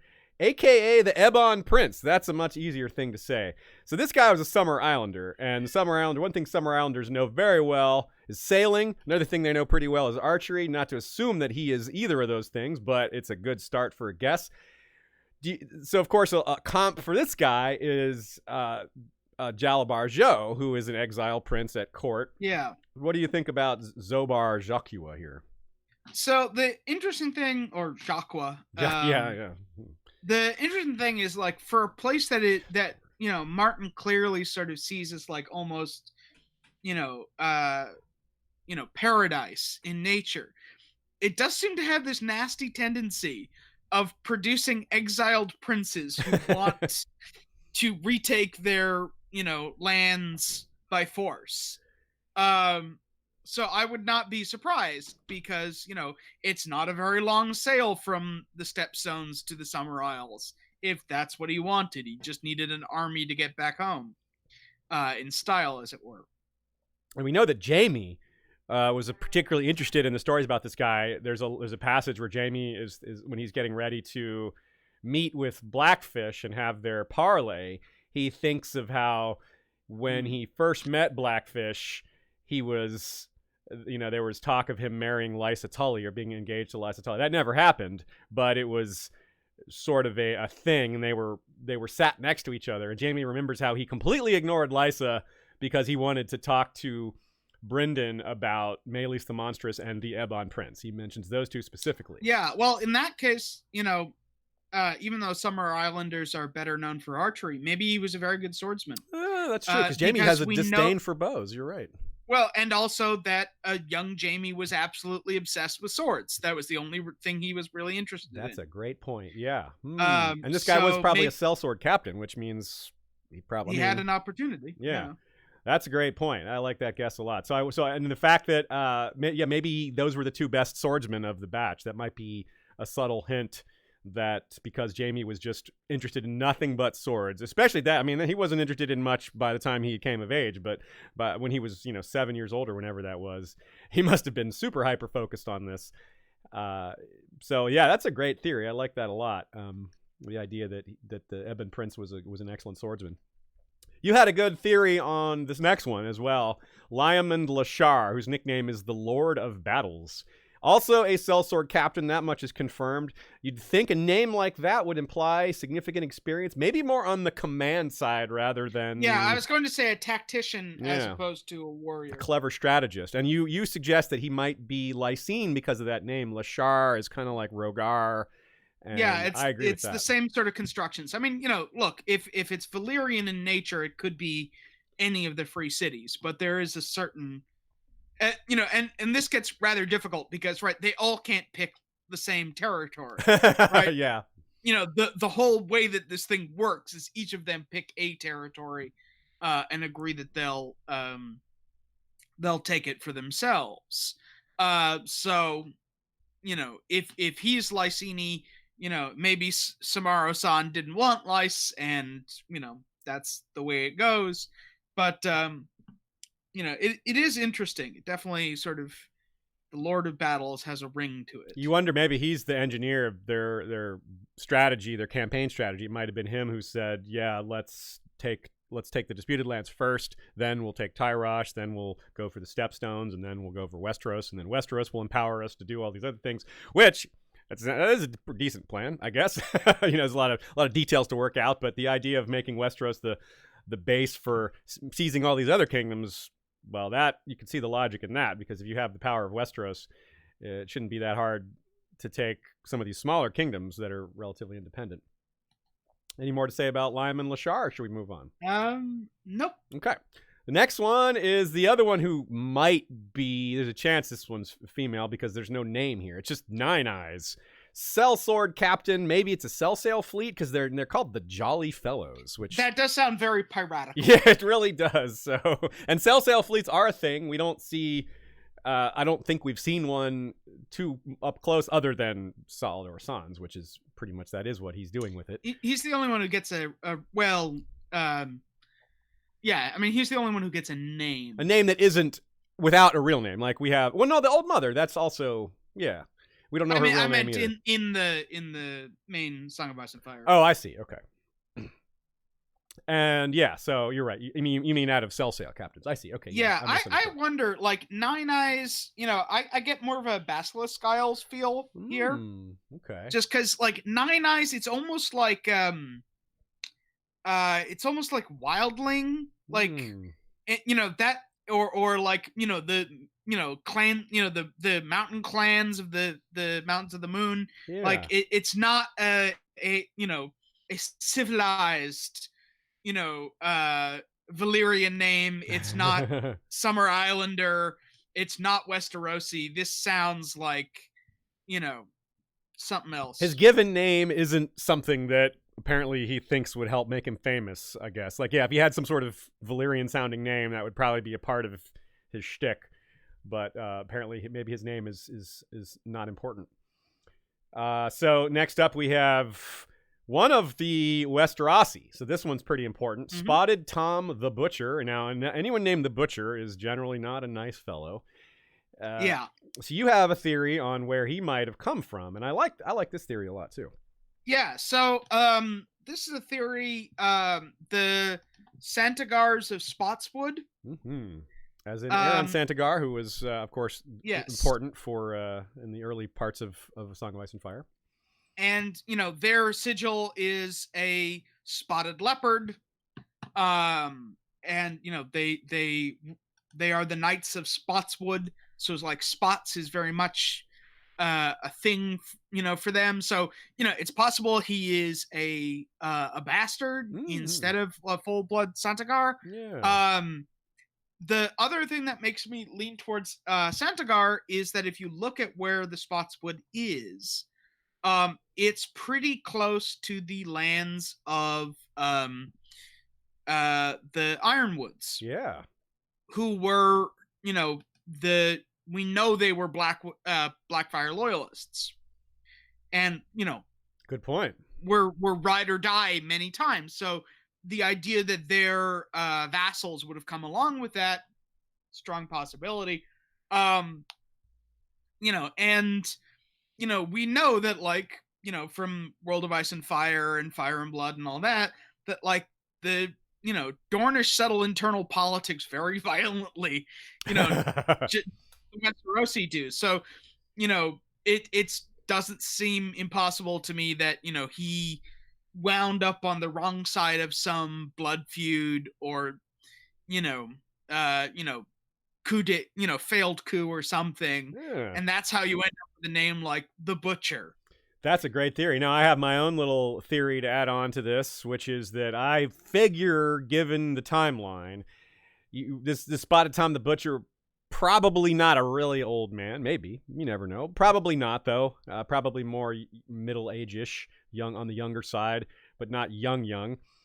And the reason for that is, well, that's just a typical age for ambitious warrior types. It's hard to be a really old guy leading a campaign to take a throne or something like that. Bold sword and the bold soul. Exactly. Like there are exceptions. The Tattered Prince is a perfect one, but he is an exception, to be clear. So my guess is that he was exiled during Egg's time, during Aegon V's time, because Egg had been king for 25 years when the band pledged beneath Tree of Crowns to become this band of nine. Yeah, and that kingdom. Also fits because, we know from the Reigns of Castamere that Egg put an unusual amount of emphasis into royal law enforcement on the local level. So, it's quite possible that sort of he was involved in some local feud, and then, Aegon V said, nope, royal justice is going to be brought against you, and he fled to Essos and joined up with the Blackfyres because, fuck you. Exactly. Why not? Yeah. So, and that brings us to another connection to Dunk and Egg, which is Derek Fossaway. Sir Derek Fossaway, a.k.a. the Bad Apple. I love this nickname. It's the Bad so good. Apple. Yeah. Don't throw out the whole bunch because of one bad apple. But no, he's, of course, a Fossaway, and then the Fossaways are like a microcosm of Blackfyre Targaryen, and they happen during the Dunk and Egg series. And in the Hedge Knight, we see the formation of the green apple Fossaways breaking off from the red apple Fossaways. And this guy is like some third sort of branch of his own, in a sense. And of course, so you have a sigil that is, by changing the color, you represent this cadet branch, which is obviously exactly what the Blackfyres do to represent their connection to the Targaryens. So this just is a nice little... George is having fun with this one, I think. But we don't know a whole lot about him other than him being a knight. And the interesting point here is that unlike all these other characters, he's not necessarily a sellsword captain. He might be, but he's not listed as one. He's a knight with an ill repute, which is...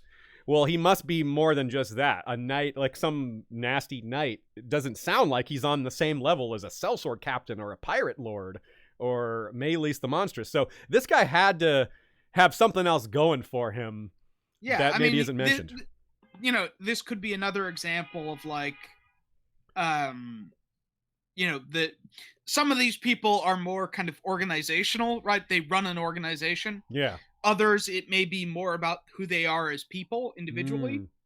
And, one of the things that you see with the first rebellion, not so much the second, third, fourth, is Daemon the First liked to have famous knights around him. That was a big part of kind of burnishing his image. Yeah. So, if Derek Fossaway was, a knight who was very good at the sort of the martial side of things, but not so good at sort of keeping to his oath and, the more chivalric side of things, you could see someone like Maelys the Monstrous being like, hey, I need knights around me if I want to be a king, but, this is the kind of knight that appeals to me as this kind of, distrusted, despised figure. A typical part of a conspiracy / cartel like this would be someone who is strong in intelligence. And I don't mean like a smart guy. I mean like spy stuff, right? Yeah, I mean, certainly, especially by this point, right? It had been so long since the Blackfyres were on Westerosi soil and had a real following. Yeah. I mean, really not since the third... You really get the sense that the third rebellion was like the high water mark. Yes. That was the closest they got since the first. That, they needed someone who knew the political scene in Westeros. And it's also, one of the things that I think we should keep our eyes for is like, who are the Golden Company's friends? Exactly. That's exactly where I was going with this. Yes, I'm glad you picked that up. Yeah, and the Fossaways are good options. Although, they're, Lothar Brune unfortunately swept a lot of them off the board. He sure did. Apple that leader. Is unfortunate. The Apple leader. Yeah, so that's a great theory because they definitely need that in their group. They need people that have connections to Westeros because, as you say, those connections have fallen off over the years. The Bittersteel loyalists are probably gone, or at least the ones that he had connected to. Oh yeah, I mean, like a whole, at least one generation, if not two, have now passed. Yeah, and that's part of why this is a conquest, not a rebellion. That's why some people call it. It's sometimes referred to as the Fifth Blackfyre Rebellion. That's kind of a misnomer, but then again, so is the second. But this is more of a conquest. I mean, even compared, like, the Second Rebellion was a failure on a military level, but, like, the one thing you could say is like Daemon II actually did have some powerful Westerosi houses backing his play. Yeah. Here it seems like entirely, nothing doing west of the Narrow Sea. Yeah, this is more like what the Golden Company is doing right now, where they are coming in during chaos, and they're gonna, if they look strong, people will follow them because they don't want to fight them.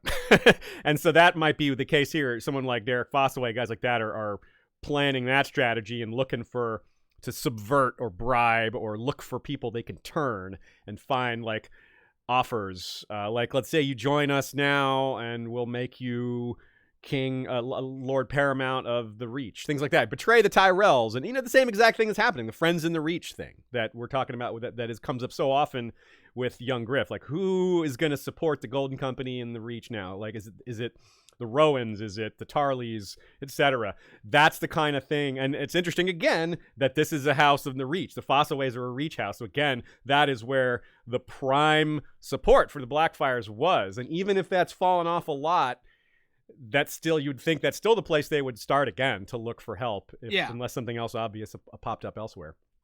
And of course, they would do both. Natural. Yeah. Yeah. Like, Ironwood, like you said, Ironwood, they were super tight with the Blackfyres, one of the most important major houses that had a recurring connection to them. And so, like, thinking about places like that maybe maybe Fossaway had some sort of connection to them. Mm-hmm. Less likely, but possible. Okay. I guess that's it for him. Let's move on to the final member of the Band of Nine, Aliquo Aerys. I'm sorry, Shay? I just wanted to ask, because I can't listen as well right now. Did you guys mention Franklin Flowers? Franklin Flowers is a good example. Actually, yes. We didn't. Let's talk about him, actually. Just because Everett Cooper brought that up. The brown apple Fossaway. That's actually a very good point. So, to remind us of who that was, Franklin Flowers is a member of the Golden Company, current member of the Golden Company, and he's someone that remembered Connington, someone that's been in there for a while.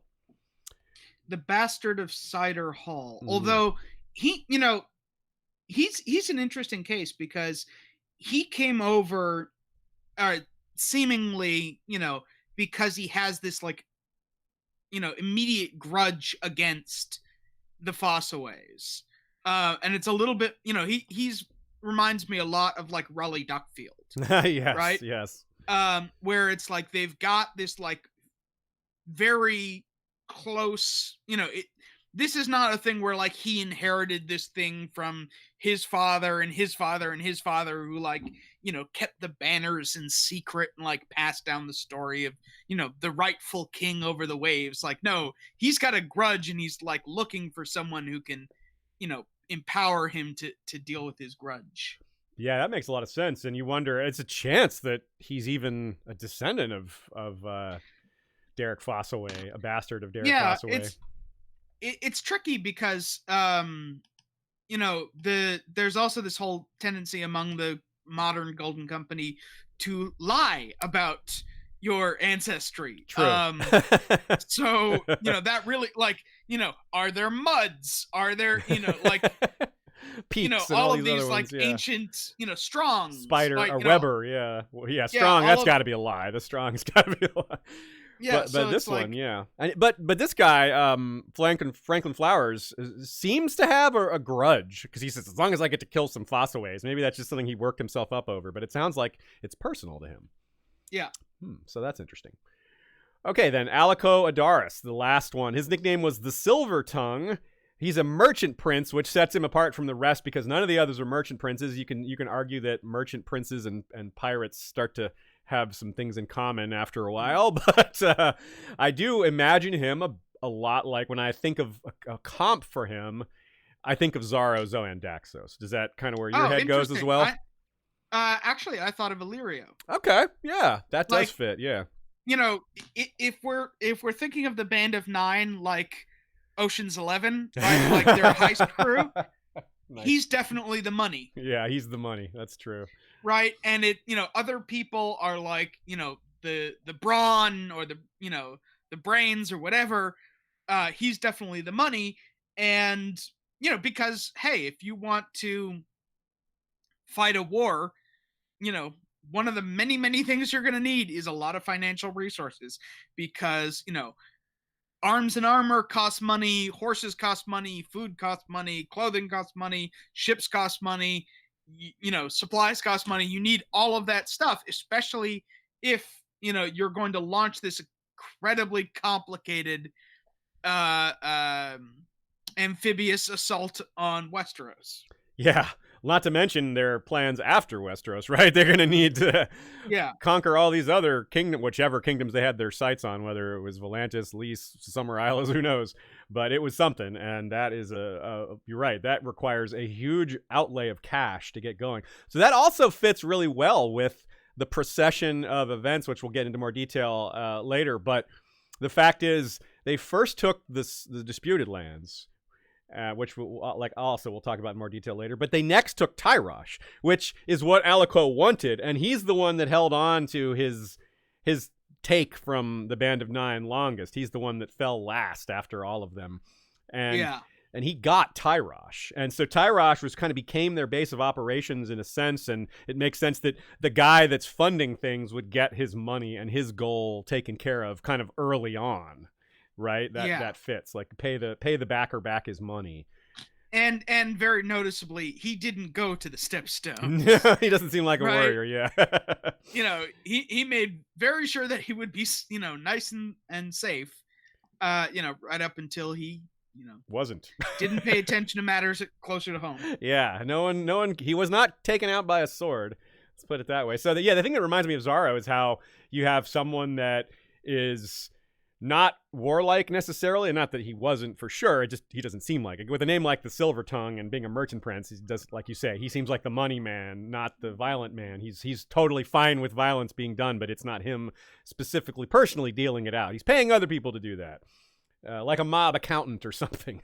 Yeah. So this guy actually I was gonna say he reminds me a lot of like Meyer Lansky. Ooh, yeah. Right?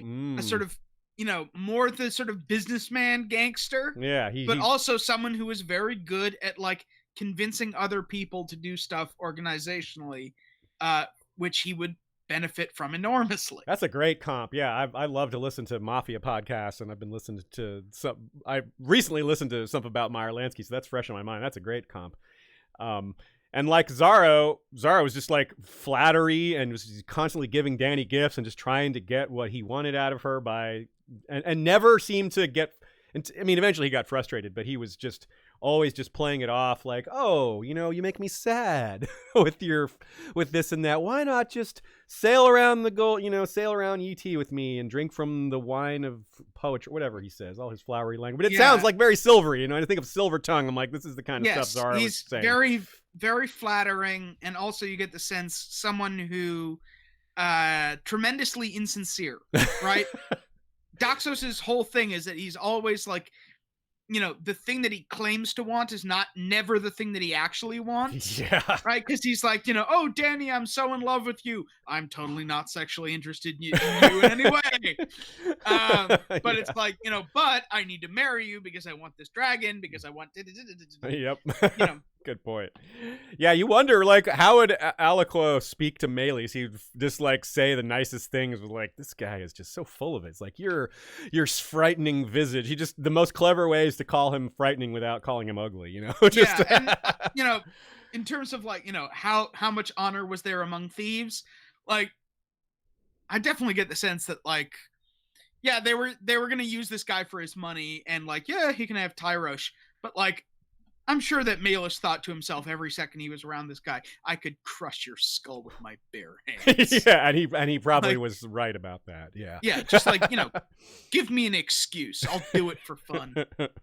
Yeah, and then once if he were able to take Westeros, then he really wouldn't have to worry about Aliquo. It would be like an Illyrio situation where they'd be like, you better give us what we paid for, or we're going to start sending faceless men or what have you after you.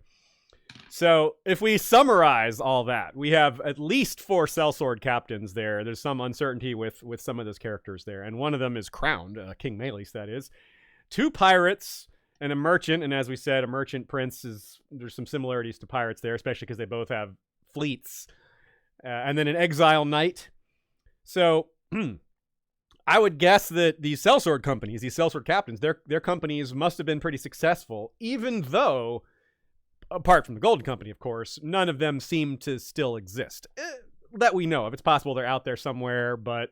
Yeah, well, I mean, the Sons are still, that's true. Their the Son fleet is family. obviously You're right. a going concern. But as far as we know, that's a good point. But as far as we know, the rest of them, if they have descendants that are active, we're not aware of it. Of course, some of them, their names, we don't even know their names, so we wouldn't know. But so that's a lot of power they have. It's a variety of types of characters, and a lot of it's very military oriented. But I wonder how much. When they started off in the Stepstones, I wonder how much action they had, right? How much fighting they had to do. This is jumping ahead a little bit, but I wonder if it wasn't already partially theirs, because the Stepstones is almost always in the hands of pirates, and so yeah, it's a good question. Depends on how long we're gonna run for, and like how much time do we have to talk about the war itself. But one of the sort of interesting questions, obviously, there's different groups of pirates, right? Yeah. And they don't always get along. So how much did they have to sort of clear out the locals first?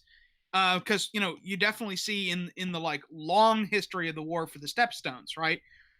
Different groups of pirates and privateers and, official navies all kind of like warring for these little, rocky harbors that nonetheless can like let them, sneak in, pirate ships in and out. Yeah, that's a good point. Yeah, and the other thing about just we know some of them ahead. because like the fact that like Jamie was talking about the Ebon Prince suggests that he was on the ground fighting. Like some of them probably did get away, right? Especially the Cell Sails. It's much easier. If they get away, they're gone. They can just take a boat. They're gone. You're not going to chase them to the Basilisk Isles or what have you. It's like, oh well, they got away. Yeah. Yeah.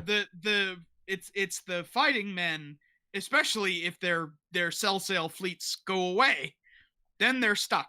Then they have to just win or die. Yeah, that's a good point. So yeah, we have, as far as our document goes, this is a 20-page document, and we are roughly on page 9. So we've got a little more time. Let's start with the beginning of the procession of events, and then we'll call it an episode and come back. I suppose, well, we'll work out the schedule on our own, probably, a few weeks from now or something like that. But let's talk about, since we've been focused on the Essos side, let's stick with that. We'll come back to the Westeros side when we, probably next time. So on the western side of the Narrow Sea, you've got this formation of the Banded Nine. Now there's a large gap here. We don't know what led to this. We don't know who was particularly responsible. Of course, it's tempting to think that someone like Aliquo, the guy who's a good talker, would be really important in terms of bringing them together and convincing them that this was possible. But still, no matter who did it, it's quite a feat. Sellsword captains and pirates like trusting each other to carve out kingdoms under to stick to this agreement. And what the heck is the Tree of Crowns? This thing they met under to make this pledge. What on earth is that? And why is it in the Disputed Lands of all place? A place that, first of all, the fact that it's called the Disputed Lands needs some conversation. Like, do the natives call it that? I kind of doubt it. But it's a place that doesn't know kings and queens very well. It's a place that has rejected kings and queens. It's a place that has archons and whatever they're called in Volantis. Princes, yeah, places like that. They don't have Triarchs. Triarchs. Yeah, that slipped my mind there for a second. So kings and queens aren't a big thing in Essos. So the Tree of Crowns it's a strange concept. It might be where these dreams go to die. It might be like an homage to the fact that they don't have kings and queens. But I would love to hear your thoughts on it. It's a very evocative name, but yeah, I mean, I get the sense that like almost, if you were gonna like mount a stage production of this story, right? That it's like, Aliquo or whoever had, that there was some tree that they agreed to meet under, and he had crowns put there, and like each one was taking one off the tree. Oh, that's so cool. This needs to be a TV show or something. We need to see that on screen. That's a great idea. Well, we'll see what, how far Blood of the Dragon gets. Yeah, one day we might get there. Whatever. Yeah, you never know. So, so that's a good idea. It definitely seemed, you know, it has this sort of slightly mythic feel to it, you know, that they're all kind of like making this pledge. Oh, actually, you know what it reminds me of a little bit? The Romance of the Three Kingdoms. Okay. I'm not super familiar with 'cause- that. I mean, I know it's a Chinese, the story hold of... on. Romance of the Three Kingdoms and the pledge. There's like, so there's an oath. The Oath of the Peach. That's what he got it from, son of a bitch. You nailed it. Okay. All right, tell us.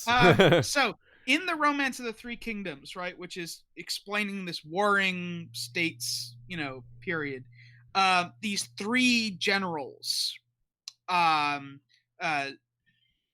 Bei, Guan Yu, and Zhang Fei, take this oath in a peach garden that they will all be sworn brothers from here on out, and that they will all, you know, band together to defeat the Yellow Turban Rebellion, and then later, take on, try to conquer all of China. Right. And then, you know, they,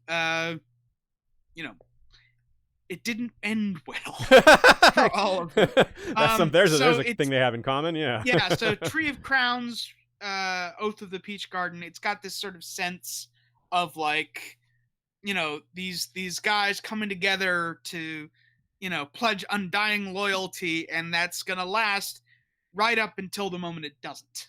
Right? When, you know, the moment in the heist when, Reservoir Dogs, right? When everyone pulls their guns on everyone else, right? And there's the standoff. Right on. You definitely got some attention here in the chat. I can see that Jim, let's say hey to give a shout out to our buddy Jim, aka something like a lawyer, he says, I'm getting shades of the Oath of the Peach Orchard here. So I think he typed that into the chat before you thought of it. So he was right there with you. You guys were on the same page. Great minds think alike. Exactly. Well done, y'all. That was great. Live stuff happening right in front of our eyes. We didn't plan for that. So that's a great idea. That fits perfectly. And of course, we know George has to be aware of that. He's a fan of history and great stories like that. It fits too well to not be on. It fits too well to throw that idea away. So let's move on a little bit, though. We've got another interesting topic that I want to think about: the change to the Golden Company. This is something we talked about in prior episodes, but I want to think about the middle portion here. What we've talked about before was what the Golden Company was like at the beginning versus what they're like now and how they've changed. Which is to say that nowadays they're more of a evolved fighting force. At the beginning, they were surely mostly just knights and Westerosi style of fighting, but over generations of living in Essos, fighting against Dothraki and other free companies and all these other things, they would learn and adapt and change. For example, they have a large archery contingent led by Black Balak, which almost certainly was not part of the original batch of Golden Company, or maybe it was to a smaller degree. A bigger thing is the elephants, right? There were no elephants in the original Golden Company as far as we know. They certainly got from fighting the Volantines. Yeah, so here we have roughly... it's not the midway point. Obviously, the Golden Company had been around since about 212, so by the time the Golden Company invades during the Ninepenny Kings War would be about 50, almost 50 years after their founding. And so nowadays, they're about 90 years after their founding. So it's close to the halfway point. Yeah, it's been a couple generations. The people who are like ancestral Golden Company are now potentially 3 generations deep. Yes. But also a lot of people would have died and had to, be replaced. So I wonder, I kind of doubt that this aspect of the Golden Company had elephants, but they might have. I don't know that they would have used elephants on the Stepstones. That seems like the kind of thing they would, if they had them, they would wait to use them on Westeros proper. It doesn't seem like the kind of island fighting isn't really for elephants. I don't know about that. The transportation would be too difficult. But maybe. But it's just for fun. Think about Maelys the Monstrous on an elephant. That's not as terrifying as Maegor on Balerion, but hey, in a dragonless world, that's as close as we can get. Like, what's next? What's the next closest thing? Maelys on a shark? Or on a kraken? Maelys riding to battle on a kraken? That's pretty sweet. Yeah, and they definitely, by this point, they must have picked up the close-in spear fighting of the Unsullied. Oh yeah, All of the Pikes. That's true, because they fought them already at Cohort. Mm-hmm. So this is probably, you're right, some sort of intermediary stage. Yeah, and I wonder if they took special preparations to prepare for the fact that they'd be doing this island hopping, like planning how to outfit yourself for such a battle or such a campaign is possibly quite different than anything they've done before. Certainly very different from most Westerosi. Like, there's some examples of that, but not many. Incredibly complicated. Yeah. We can see from A Dance with Dragons, right? They're landing on one coast of a big continent, right? And even then, they are spread the fuck out, and not all of the ships have arrived. Yeah.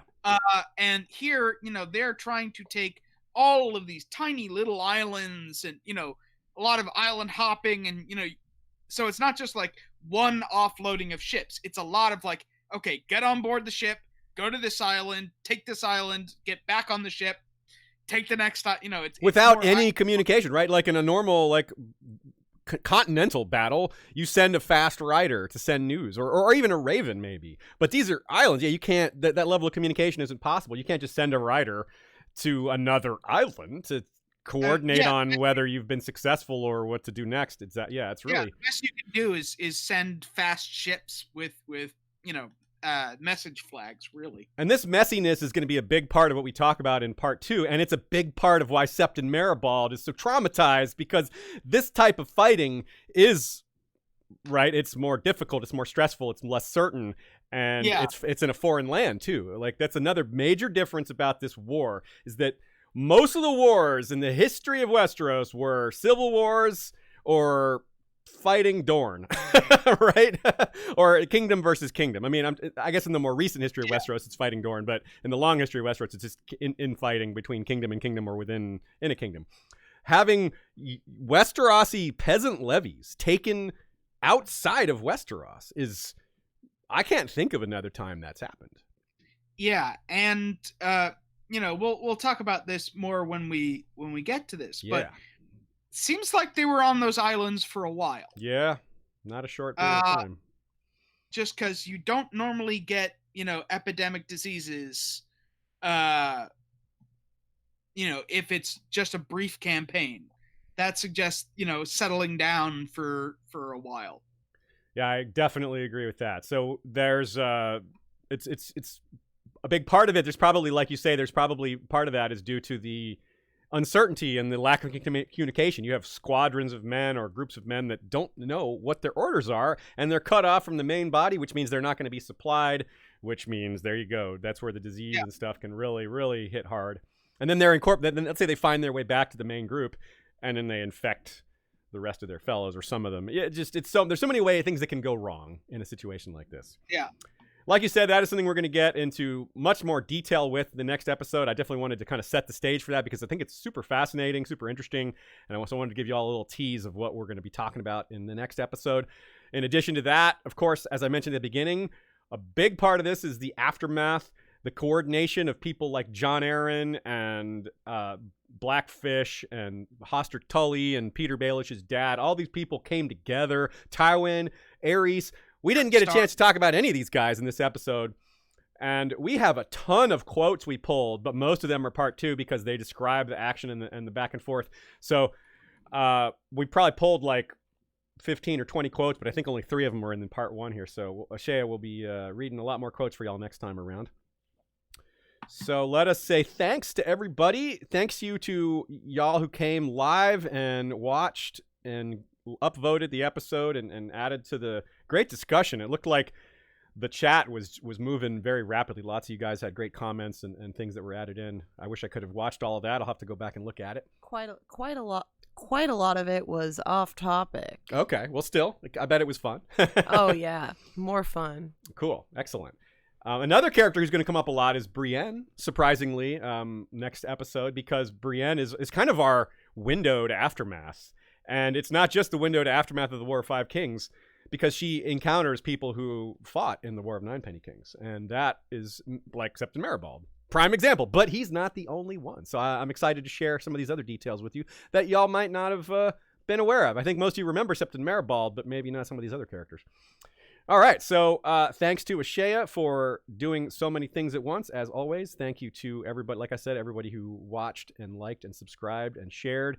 Thank you to anyone who subscribes to our Patreon and Steven's Patreon. Steven, please tell everyone, remind everybody what you've been up to, what you've got coming. I know we did that at the beginning, but if you have different things to share or if you want to just emphasize, sure. Go for it. John 5 of A Storm of Swords is live on the Patreon right now. Next up, I've got I want to start my Dunk and Egg essays, which is going to be very much about the whole kind of Blackfyre element of all of them. Excellent. I've got some like leftover projects from back in the day where like I had the whole life of the High Spider that like I was going to pull together into one document and give a good edit because there's like some continuity problems. Never did the third part of Hour of the Wolf, so like I've got some projects to do while I'm taking a little bit of a break from Storm of Swords. But like once once I get my hankering for Storm of Swords back, the big thing is going to be that like push to the Red Wedding, because it's only 11 chapters away. Ooh, we're getting close, huh? Yep. Right on. I think we're getting there in maybe April. I'm not sure. I have to look at our schedule, but something like maybe March. But yeah, a little ways away for us too. Okay. Well, thank you very much, Stephen. We'll work offline to figure out when to do part 2, but it won't be 7 or 8 months like last time. It'll be more like a few weeks or 1 month, perhaps, most likely. Oh, absolutely. Cool. Excellent. Yeah. I mean, the episode's already written. It's not like one of those things where I'm almost done. No, it's done. Sometimes my it's almost done's turned into months, but this one is done. So there's no, maybe the list a little bit will take me months. Nope. I might add a few more notes, but this is good to go already. So yeah, that's exciting. And let me say thanks to all of our other folks who support us. Give some Patreon shout outs and some adioses. So thanks to everybody. First off, wait. Oh, wait. Some adioses? Adioses? Is that adios? Adios? Like adios plural? Yeah. Audio. Oh yeah, I see. Adios. That's a cereal. It's a very loud cereal. Adios. And it stays crispy in milk. So our peers of the realm include the mysterious BR, our Hand of the King, Lord Stephen Stark, titles, Hand of Queen Ashea, who is known as the best, Lord Jim the Fortuitous of Wars and Politics of Ice and Fire blog, is Warden of the West, and a big member of our chat today. Hey, Jim. Lord George Stormsville, the Cunning, is Lord of the Chiliad and Warden of the East, Cabeth the Unfrozen, Lord of the Bricks and Castle Crimson Light, Defender of the Old Gods, and Warden of the North, Lord Brendan Lannister is the Bloodlion, ruler of Castle Everroar and Warden of the South. Lord James Tuttle is King of the Stepstones and the Narrow Sea, commander of the Royal Fleet, consisting of the Narrow Fleet led by flagship Caraxes, and the Bloodstone Fleet led by flagship Prince Daemon. He's wondering why it is these people are having such trouble holding the Stepstones. It hasn't been any trouble for him. And he's controlling the Narrow Sea at the same time. Well, show him how it's done, Lord James. King Beyond the Wall, Sidney Jesse the Fallborn, Lord of Blue Spring and the Haunted Forest, wields a dagger of Dragonglass and the Valyrian Steelblade Redfrost. He cannot understand why anyone would want to live on an island chain when there's a perfectly good Beyond the Wall area to live in. Some people.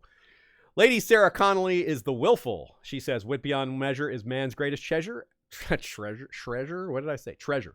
And she is Jenny's patron. White Walkers include Araya Flint of the Mountain Flints, captured by the Weeper, only to be raised in the Valley of the Milkwater, Blue Eyes, and Golden Memories. Alexander Greyblood is first of the first men, now crowned in ice, called Silencebringer, Woodblinder, and the Snow of Night, wielder of the ice-forged greatsword Pale Frost. Our small council includes Lord Daniel the Sneaky Russian, Master of Ships, Lord Benjen of House Hornwood, Master of Laws, Lord Fabian Flowers, the Bastard of Green Shield, Master of Coin, and Lord Johan of House Orcos, called Shadowhawk, Master of Whispers. Our lords and ladies in their castles include Lady Direliz of Castle Naki, the Alpha Patron. Lord Dan of the Red Mountains and Castle Great Bell is Breaker of the Second Stone. Gregor the Toasty is Lord of the Red Fort. Lord Ryan of Castle Stonegate is Guardian of the Rocky Mountain Pass. Ashlyn Winter is the Hawk's Eye, Lady of Castle Skyfall. Lady Mikkel of Moonacre is leader of the Werewood Protectorate Alliance. The Lord of the Halls of Castle Hillcrest is wielder of the Valyrian Steel Machete Everglazed. Lord of Alistair Whitaker is the Lord of the Dawnhold. Lord Bemmy Snugglebunny is Guardian Ranger of the hidden 100-acre Werewood, dual wielder of the Valyrian short swords Glorious Morning and Little Light Wise. Sharpshooter of the Werewood and Ironwood laminated longbow Todd Von Oben. When you fear things cannot get worse, Snugglebunny enters the fray. The Bastard of the Wolfswood is First Forester of the Old Gods, sworn to House Iron Werewood. Listen for the silence. Lady Lyanna Kelly of Wolf Island is Protectress of the Steelhold. Casey Stark is of House Acres. Lady Kay of House Archer is Lady of the Earthdog Hall, Huntress of the Wolfswood, and Guardian of Maddie Squirrelsbane, the Mighty Direweenie. Lady Raywyn of House Dillsdane is the Star Spear. Peter Rivers is the Pale Dragon and heir to Bloodraven. And Lady Carlin Carey of Castle Stonesharp, whose horse is shod in Valyrian steel, is Lady Rider of the Rising Hills. King's Justice, Sir Troy the Steady, is wielder of the Valyrian steel blade Fate. And because we've got our audio situation better worked out now, Ashea can read her Queen's High Council. Yeah, we've got Bloody Ben Blackwood, Master of Whisperers, Rebea Stareyes, Lady of Waves and Mistress of Ships, Captain of the Iron Shadowcat. In the shadows we bear our claws. Katrin the Wise of House Trondheim, Master of Coin. Grandmaster Elizabeth, middle daughter of Lyanna Mormont, First Lady to forge both the silver and Valyrian steel link. And Laura Boros, the Lady of Infinity and Master of Laws.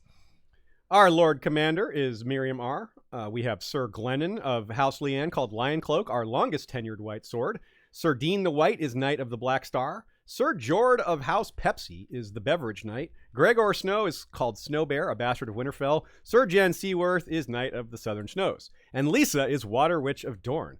And we also have our Queen's Guard for Ashea to read. Led by Lord Captain Commander Haema Helmut, the Sellsword Sentinel. Alexander of House Atreides, from the seat of Dune, I must not fear. Fear is the mind killer. Ser Rambo, Knight of House Gannon, First Blood. Ser Leon of House Walker, wielder of the two Valyrian steel blades, Fire and Ice, and the Werewood bow, Rain. Amber the Adamant, the Knight of the Mist and Mother of Squids. The Wintry Wolverine, we finish what you begin. And finally, Noraneko, probably. I'm not sure, but I've said it both ways to cover all bases. Our Red Wedding Band includes Sir Newt of the Rock, lead lutist, wielding his Werewood lute, Dwemer Note. He's explained how to pronounce it to me in an email, and so I'm trying after the Dwemer Note. I hope I said that right. It's a Werewood lute with Valyrian steel strings. Now that is a fine instrument. Our Beard Guard is led by Lord Commander George the Golden, backed up by Sir Joshua Oakhart, the White Oak, Lady Rita of the Coppermane, the Unbound, Dance the Fervor, Sir Jeff Warden of the AC, wielder of Triad, the multifaceted beard of platinum red and brown, his motto, Stay Frosty, and Sir Tim Corgyle as Mad Boy of the Western Desert. Last but not least is our History of Westeros Night's Watch, and that is commanded by Lord Benjen Umber, the Silent Giant, who I'm doing this from memory until I find it. I hope I said that right. Yeah, Lord Commander Benjen Umber, the Silent Giant, wielder of the Valyrian steel greatsword Winter's Kiss, backed up by First Builder Maegor Snow, a.k.a. Maegor the Cool, the Fire and the Snow, First Ranger Sorcerer Stelica of House Gramercy. Thanks to everyone who helped contribute. There were, as usual, contributions from Flick and Facebook, a lot of the usual suspects, including Nina and a lot of our other usual contributors. So thanks for that. Thanks for the great questions. And if you have questions based on this episode, well, that's one of the great things about the fact we're doing 2 episodes is we can catch those questions and handle them during the next one. So until that time comes, when the next episode begins, whenever we figure that out, we'll see you then. And I'll also see you on Sunday for the return of Valar Rereadus. We are getting into the first 4 chapters of A Storm of Swords, and we're looking forward to that. So until then, you know what to do, folks. Valar Rereadus.